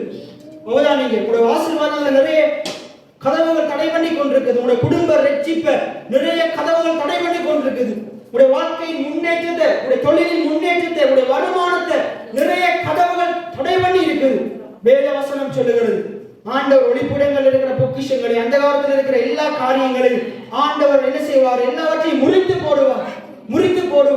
நல்ல பொக்கிஷங்களை, நல்ல ஆசீர்வாதங்களை அவருடைய அநாதி சிநேகத்தினால உங்கள் அண்டையில கொண்டு வந்து கொட்டுவார். எத்தனை பேர் ஆமீன் சொல்றீங்க? விசுவாசிகளுடைய வாழ்க்கையில அவருடைய வாழ்க்கையில ஆண்டவர் வானத்தின் மதங்களை திறந்து இடங்கொள்ளா போக மட்டும் நிரப்புவார். இது நான் சொல்லல, அடியாவது நான் சொல்ல, ஆண்டவர் சொல்லியிருக்கிறார். சரி, இதுல வாசிங்க. எல்லா கதவுகளும் என்ன செஞ்சுதான்? எல்லா கதவுகளும் திறவுண்டது. எல்லாம் சொல்லுங்க. என்னுடைய ஆசீர்வாதத்துக்கு எதிராக, என்னுடைய குடும்ப ரட்சிப்புக்கு எதிராக, என்னுடைய சபையின் வளர்ச்சிக்கு எதிராக இருக்கிற எல்லா கதவுகளும், எல்லா எதிரான கதவுகளும், எல்லா எதிரான எரிகோ கோட்டைகளும் உடைந்து விடும், எல்லாம் தகர்ந்து போகும். எத்தனை பேர் ஆமீன் சொல்றீங்க? நிச்சயமா நடக்கும். ஒரு நாள் நம்முடைய கண்கள் அதை பார்க்கும், நம்முடைய மாம்ச கண்கள் அதை பார்க்கும். இன்னைக்கு நான் ஆவிக்குரிய கண் அதெல்லாம் பார்த்து தான் பேசுறேன். நான் சும்மா பேசல. கேயாசி வந்து நின்று என்ன என்னத்தை பார்க்கறான்? ரதங்களை பார்க்கறான், குதிரையை பார்க்கறான். எலியா நின்று என்னத்தை பார்க்கறாரு? உங்களுக்கு தெரியாம இருக்கலாம். ஆனா எலியாவுக்கு தெரிஞ்சது என்னது? சுற்றிலும் தேவதூதர்கள் அவர்களை பார்க்கணும், நம்மளோடு இருக்கிறவர் அதிகம் அவங்க பார்க்கறாங்க. இன்னைக்கு நானும் விசுவாசத்தோடு சொல்றேன். நீங்க பார்க்கறீங்களோ இல்லையோ, நான் என்னுடைய விசுவாச கண்ணால இப்பவே பார்க்கிறேன். அந்த அத்தி மரத்துல வேர் பட்டு போயிடுச்சு. நான் இப்பவே பார்க்கிறேன். தேச சொல்லும் போதே பார்த்துட்டாரு. அத்தி மரத்துல வேர் பட்டு போயிடுச்சு. சீசர்கள் எப்ப பார்த்தாங்க? நாளைக்கு தான் பார்த்தாங்க. நான் இன்றைக்கு பார்க்கிறேன். நான் இன்றைக்கு பார்க்கறத நீங்க நாளைக்கு உங்களோட கண்ணால பார்ப்பீங்க. எத்தனை பேர் ஆமென் சொல்றீங்க? ரைட். இப்படிப்பட்ட வார்த்தைகள், இப்படிப்பட்ட விசுவாச வார்த்தைகள் தான் வேதம் முழுவதும் இருக்குது. இதை போதிக்காம, இதை கேட்காம, கண்டது கடிதம் கேட்டு பயத்திலையும் அவிசுவாசத்திலையும் நிறைஞ்சு ஒன்றுமில்லாம வாழ்ந்து கொண்டு இருக்க கூடாது. வாழ்க்கை மாறணும். வார்த்தை மாறினா வாழ்க்கை மாறும். கேட்கிற பிரசங்கம் மாறினா வாழ்க்கை மாறும். எத்தனை பேர் ஆமென் சொல்றீங்க? ரைட். அப்ப என்ன செஞ்சது? எல்லா கதவுகளும் திறவுண்டது. இப்ப எல்லாம் சொல்லுங்க. எல்லாருடைய கட்டுக்களும் கடந்து போயிட்டு. நான் சொல்றேன், இந்த உதயபுரத்துல இருக்கிற முன்னுக்கு பின்னுக்கு சைட்ல வடக்குல கிழக்குல தெற்குல மேற்குல எல்லா பக்கத்துல இருக்கிறவருடைய கட்டுக்களும் கடந்து போகும். எத்தனை பேர் ஆமென் சொல்றீங்க? தேவன் இந்த சபையை கொண்டு செய்வார். இந்த சபையில் இருக்கிற ஒவ்வொரு பெரியவர்கள், சிறியவர்கள், வாலிபர்கள், முதியவர்கள் எல்லாரும் கொண்டு செய்வார். எல்லாருடைய கட்டுக்களும் கடந்து போகும். முதலாவது வெளியே கலரத்துக்கு முன்னாடி உள்ள கலரணும். இன்னைக்கு நிறைய உள்ள கலர வேண்டி இருக்குது. உள்ள கலர வேண்டி இருக்குது. அவிசுவாசத்தின் கட்டுக்கள், குறைவின் கட்டுக்கள். அதான் சொன்னேன், அந்த மனது தரித்திர மனநிலை, அந்த கட்டு அது ஒரு பெரிய கட்டு. தரித்திர மனநிலை இருந்து வார்த்தையை கேட்கக்கூடாதபடி கட்டு இன்றைக்கே கலருது. எத்தனை பேர் ஆமென் சொல்றீங்க? எத்தனை பேர் ஆமென் சொல்றீங்க? ஒரு சாட்சியை நான் சொல்லி நான் நிறைவு செய்ய போறேன். ஒரு 2 கிழமைக்கு முன்னுக்கு ஒரு அக்கா தொடர்ந்து கோல் பண்ணி கொண்டிருந்தாங்க. இங்கே சபைக்கு வர்றாங்க தான், இப்போ இங்கே இல்லை. கோல் பண்ணி கொண்டிருந்தாங்க. அவங்க போனதே எனக்கு தெரியாது, வெளிநாடு போயிட்டாங்க, எனக்கு தெரியாது. அப்போ நான் கடந்த நாட்களில் தரித்திரருக்கு சுவிசேஷம்னு ஒரு பிரசங்கத்தை பண்ணி கொண்டிருந்தோம். எதிரவை ஞாபகம் இருக்கு. தரித்திரருக்கு சுவிசேஷம். அதில் 2வது கிழமை ஒரு பிரசங்கம் பண்ணினேன். 2வது கிழமை ஒரு பிரசங்கம் பண்ணினேன். பொண்ணு நல்லது. அதுவும் எத்தனை பேருக்கு ஞாபகம் இருக்குது? அப்போ அதில் பேசி கொண்டிருக்கும் போது அந்த அக்கா அவங்க கேட்டாங்கன்னா எனக்கு போன கிழமை தெரியும். அவங்க கால் பண்ணி சொல்லும் போதும் தெரியும். அவங்க அதை கேட்கும் போது அவங்க சொன்னாங்க, ஒரு கடந்த நம்மளோட சேர்ச்சிக்கு வந்து 3 வருஷம் தான் ஆகுது. அதுக்கு முன்னுக்கு ஒரு தவறான இந்த வெளிப்பாடு இல்லாத தங்கம் போட்டா நீ நரகத்துக்கு போ, அங்கே போ, இங்கே போன்னு சொல்ற சேர்ச்சிக்குள்ள இருந்துருக்கிறாங்க. அவங்க நிறைய இருந்துச்சான். அவங்கள கல்யாணம் முடிச்சு கொடுக்கும்போது அவங்களோட அப்பா அம்மா நிறைய கொடுத்து அனுப்பினாங்க, நிறைய இருந்துச்சான். ஆனால் இங்கே போனதுலேருந்து என்ன செஞ்சது? அது புருஷன் போகிற சேர்ச்சி, அந்த சேர்ச்சி அங்கே போனதுலேருந்து அவங்களோட வாழ்க்கையில கொஞ்ச நாளத்திலேயே அதெல்லாம் இல்லாமல் போயிடுச்சு. அவங்ககிட்ட இருந்த ஆஸ்தி, வெள்ளி, பொண்ணு, தங்கம், மோதிரம், அவங்க போடுற மோதிரம், காப்பு எல்லாமே இல்லாமல் போயிடுச்சு. எல்லாத்தையும் இழந்து போயிட்டாங்க. ஏன்னா அவங்களுக்கு அதை குறித்து தவறான மனநிலை. அவங்க அதை வெறுக்க ஆரம்பிச்சிட்டாங்க. அந்த போதனையில கேட்க கேட்க அதன் மேல வெறுப்பு வந்துருச்சு. அதன் மேல வெறுப்பு வந்தோடனே என்ன செஞ்சிருச்சு, அவங்களோட வாழ்க்கையை விட்டு போயிருச்சு. ஒன்றுமே இல்லாமல் போயிருச்சு. எல்லாருமே ஒன்று இல்லாமல் போயிருச்சு. ஒன்று இல்லாமல் போயிருச்சு. அப்போ அவங்க சொல்றாங்க, அந்த வார்த்தை என்னை மாற்றிச்சு. அந்த வார்த்தை என்கிட்ட இருந்து தவறான வெளிப்பாடை பிடிக்க எரிஞ்சு. இன்றைக்கு ஆண்டவர் என்னை ஆசீர்வாதமாக வச்சிருக்கிறான். நான் அதை போச்சு 2 கிழமை இருக்கும், 2 மாசம் இருக்கும். இன்றைக்கு அவங்களோட வாழ்க்கையில் இழந்ததெல்லாம் அவங்க கொஞ்சம் கொஞ்சமாக மீட்டு கொண்டிருக்கிறாங்க. எத்தனை பேர் ஆமேன்னு சொல்றீங்க?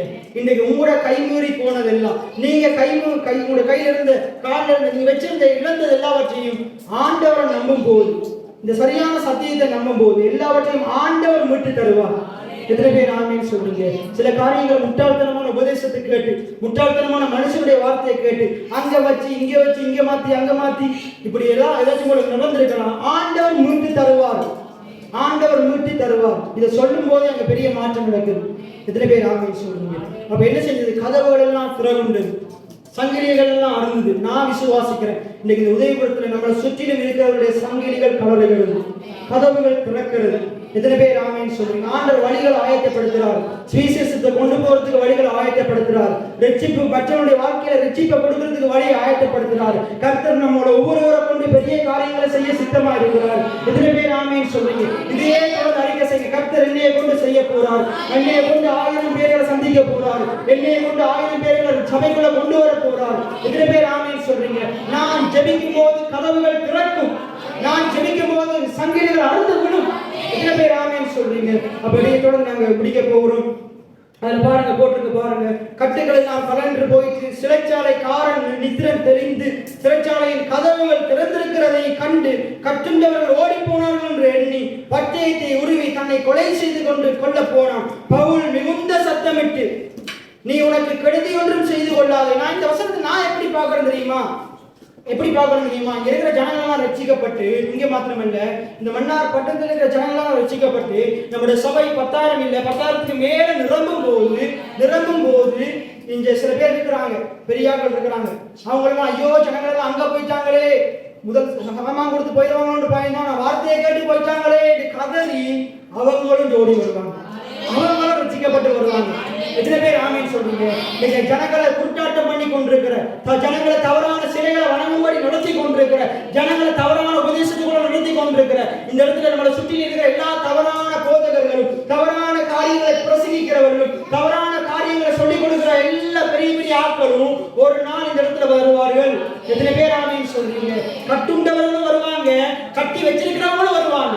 எத்தனை பேர் ஆமேன்னு சொல்றீங்க? கட்டுண்டவர்களும் வருவாங்க, கட்டுண்டவர்களும் வருவாங்க, கட்டி வச்சிருக்கிறவங்களும் வருவாங்க. அதை என் கண்கள் காணும். எத்தனை பேர் ஆமேன்னு சொல்றீங்க? தொடர்ந்து வாசிப்போம், முடிக்க போறோம். சிறைச்சாலை கதவுகள் நித்திரை தெரிந்து சிறைச்சாலை கதவுகள் திறந்திருக்கிறதையும் கட்டுண்டவர்கள் ஓடி போனார்கள். எப்படி வருவாங்க? அவங்க ரட்சிக்கப்பட்டு எப்படி வர போறாங்க? ஓடி வர போறாங்க. எத்தனை பேர் ஆமேன்னு சொல்றீங்க? எல்லாம் ஓடி வர போறாங்க, ஓடி வர போறாங்க. ஓடி போனார்கள் என்று எண்ணி பட்டயத்தை உருவி தன்னைத்தானே கொலை செய்ய கொல்ல போனான். பவுல் மிகுந்த சத்தமிட்டு, நீ உனக்கு கெடுதி ஒன்றும் செய்யக்கூடாது. அப்ப நாங்க போயிட்டு சொல்லுவோம், நீங்களும் பேசாம வந்துருங்க, சாக போறீங்க, பேசாம வந்துருங்க. இயேசுவை எல்லாம் ரட்சிப்பு இல்லை. ஒன்றான மீதவனாகிய இயேசு கிறிஸ்து அறிந்து கொள்ளுங்க, அவர் அனுப்பியவராகிய இயேசு கிறிஸ்து அறிந்து கொள்ளுங்க. ஆண்டவர் உங்களை வாழ வைப்பார். நீங்க ஏன் சாக போறீங்க? ஆண்டவர் உங்களை வாழ வைப்பார் அப்படின்னு நம்ம ஒரு நாள் சொல்ல போறோம். சரி, அவங்க என்ன செஞ்சாங்க?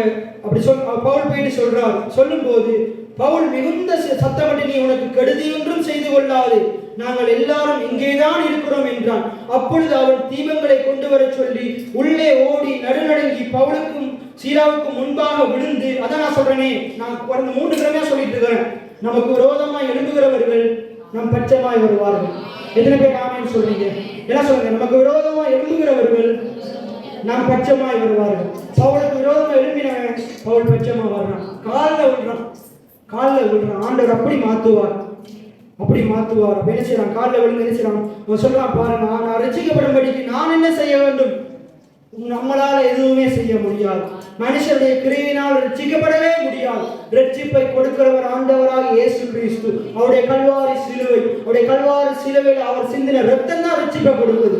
எத்தனை பேர் ஆமென் சொல்றீங்க? அவன் கேட்கிற நான் என்ன செய்ய வேண்டும் என்றான். அதற்கு அவர்கள் கர்த்தராகிய இயேசு கிறிஸ்துவை உபவாசம் பண்ணு, அதை செய், இதை செய், காணிக்க கொடு அப்படிலாம் சொல்லல. 40 அந்த மலைக்கு ஏறு, இந்த மலைக்கு ஏறு, எங்கே ஏற தேவையில்ல.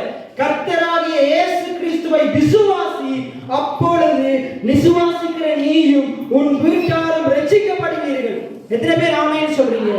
விசுவாசம் எங்க போனாலும் அதான் வரும், எங்க போனாலும் அதான் வரும். அதை செய்யாம விசுவாசிக்காம தேவனுக்கு பிரியமா இருக்கவே முடியாது. நாட்டுக்கு உங்களுக்கு தீர்க்கதரிசனமா சொல்றேன், நீங்க விசுவாசிப்பீங்கன்றா கர்த்தர் உங்களையும் உங்கள் வீட்டாரையும் முதலாவது ரட்சிப்பாரு. உங்களுடைய வீட்டாரை கொண்டு ஊரையே ரட்சிப்பார். எத்தனை பேர் ஆமென் சொல்றீங்க? அதுக்கப்புறம் இந்த ஊரை கொண்டு நம்முடைய பேசாலை பட்டணத்தை ரட்சிப்பார். இந்த பேசாலை பட்டணத்தை கொண்டு ஆண்டவர் மன்னாரையே ரட்சிப்பார். மன்னாரை கொண்டு வடமாகாணத்தை ரட்சிப்பார். வடமாகாணத்தை கொண்டு ஆண்டவர் இலங்கை தேசத்தையே ரட்சிப்பார்.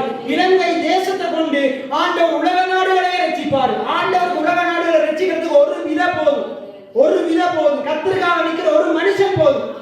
எனக்கு அடிக்கடி நாங்க கட்டட இருக்கும்போது சித்தப்பா என்னை பார்த்து சொல்லுவார், அந்த ஆயுதங்களால் வடமாகாணத்தில் ஆயுதத்தை ஏந்தி செய்ய முடியாத விடுதலையை கர்த்தர் உன்னையே கொண்டு செய்வார், உன்னையே கொண்டு செய்வார்.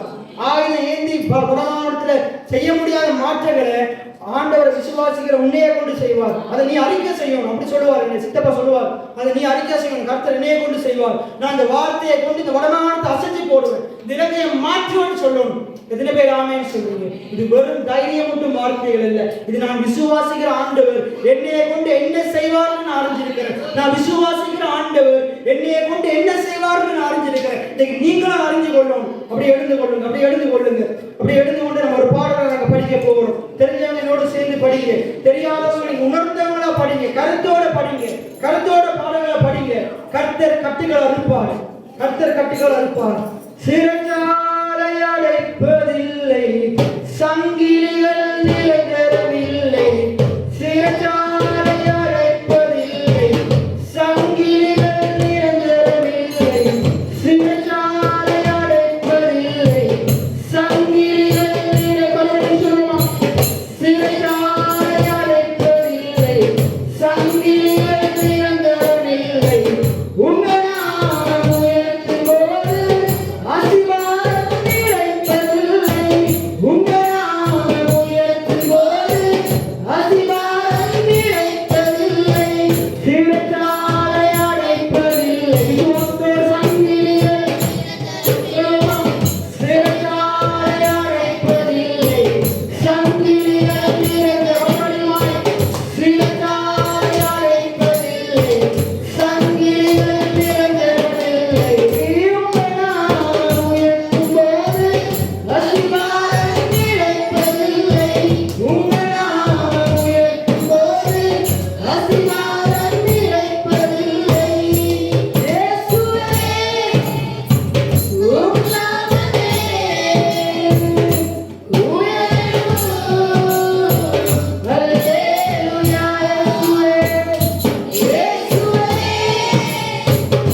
நன்றி செலுத்துகிறோம் சுவாமி. உங்களுடைய ஆசீர்வாதத்துக்கு எதிராக, உங்களுடைய சபையின் வளர்ச்சிக்கு எதிராக, நீ வந்திருக்கிற இந்த குடும்பங்களுடைய உயர்வுக்கு எதிராக, தொழிலுக்கு எதிராக அப்பா எல்லா எழுப்பி நிற்கிற எல்லா உயர்பெரிய கதவுகள், கட்டி வைத்திருக்கிற எல்லா சிறைச்சாலை சங்கிலிகளும் அருந்து விழுவதாக சுவாமி, அருந்து விழுவதாக ஆண்டவர். அப்பா முதலாவது என்னையை மாற்றுங்க அப்பா, என்னையை கொண்டு என்னுடைய குடும்பத்தை மாற்றுங்க சுவாமி, என்னுடைய குடும்பத்தை கொண்டு என்னுடைய உறவுகளை நண்பர்களை மாற்றுங்க ஆண்டவரே. அப்பா இவர்களை கொண்டு இந்த பேசாலை பட்டணத்தை உதய கிராமத்தை மாற்றுங்க ஆண்டவரே. இந்த மன்னாரை மாற்றுங்க சுவாமி. ஆண்டவரே, பவுலும் சீலாவும் பாடி துதி செய்யும் போது சிறைச்சாலையை கட்டி வைத்திருந்த எல்லா சிறை கையுடைய கட்டுகள் அவிழ்ந்தது போல என்னுடைய தேசத்திலே எல்லா கட்டப்பட்டிருக்கிற கட்டுகள் அறுந்து விடுவதா பெரிய மாற்றங்களை உண்டு பண்ண ஆண்டவரே. என்னைய கொண்டு செய்யுங்க சுவாமி, என்னைய கொண்டு செய்யுங்க ஆண்டவரே. அப்பா, எனக்குள்ள இருக்கிற எல்லா தரித்திர மனநிலை இருக்கிற கட்டுகளும் அறுந்து போவதாக, எல்லா சில்லறை புத்திகளும் கட்டவிழ்ந்து போவதாக, எல்லா குறைவின் மனப்பான்களும் கட்டவிழ்ந்து போவதாக, மற்றவன் மேலே கல்லறிகிற குற்றம் சுமத்துகிற மற்றவனுக்கு புறம் பேசுகிற எல்லா கட்டுகளும் ஒளிந்து போவதாக சுவாமி. ஆசீர்வாதங்களை எதிராக கட்டி வைத்திருக்கிற எல்லா கட்டுகளும் கட்டவிழ்வதாக ஆண்டவரே. எனக்கு விரோதமாய் எழுந்துகிறவர்கள் என் பட்சமாய் வருவார்கள், என் பட்சமாய் வருவார்கள், அதை என் கண்கள் நிச்சயமாய் காணும். அப்படி நீங்க செய்ய போறவரினால் நன்றி செலுத்துகிறோம். நன்றியோடு துதிக்கிறோம், சோஸ்தரிக்கிறோம் சுவாமி. நன்றி செலுத்துகிறோம் ஆண்டவரே.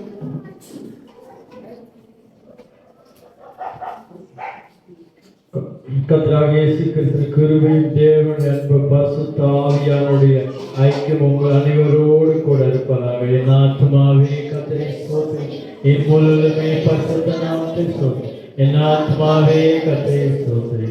ஆமென். அல்லேலூயா.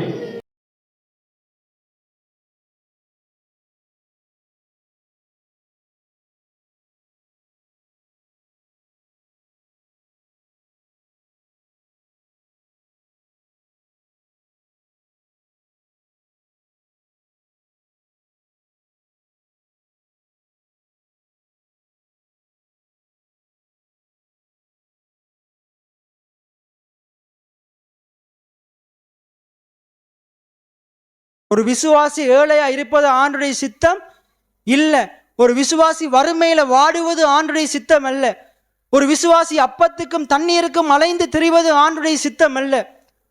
ஒரு விசுவாசி கையேந்தி வாழ்கிறது ஆண்டுடைய சித்தம் அல்ல. ஒரு விசுவாசி ஆசீர்வாதமா வாழுவதுதான் ஆண்டுடைய சித்தமா இருக்குது.